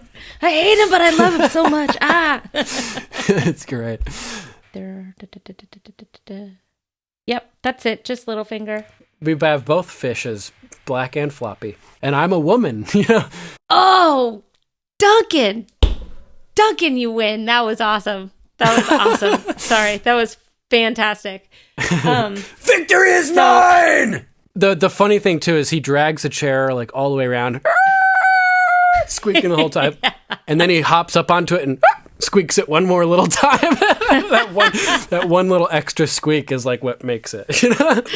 I totally agree. You've nothing to fear. My husband doesn't eat children. Unless it's a full moon. It's not a full moon tonight, is it? See, nothing to fear. He's lost this patience for the artistic,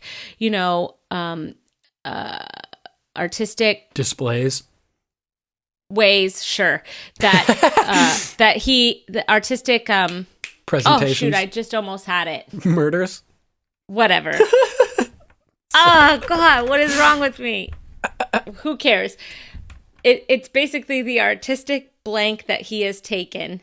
Artistic, I know what you're talking about now. I know. What's the word? Artistic, we got to figure this out. Direction? No, it's not the one. Artistic, license. Yes. Oh, I love you. Yes. Okay, so the artistic license that he has taken. Gendry says if he whatever there, but it's because he's gay, right? Oh, is it? So let's see what else we got here. Poor Theon. Kind of. Yeah, kind of. Tough competition for Peter Baelish to go against Tough competition for Peter Baelish to go against Davos Seaworth. She's sort of fled to the area and is just like locked up there. She's breastfeeding her teenager. Little Robin's like, nobody can harm us here, mommy. Yeah. I love the blackfish. This is one example where bastard blood is tainted. Yes. Yeah, tell us whose birthday it is. We can give him a nice happy birthday wish too. Okay, so I don't have... Yes, I want to see that too. I want to see that so bad. It's never near where I live, but that's okay. Read the first one with Flaccid Gomer for sure. Yes, I will for sure. Okay.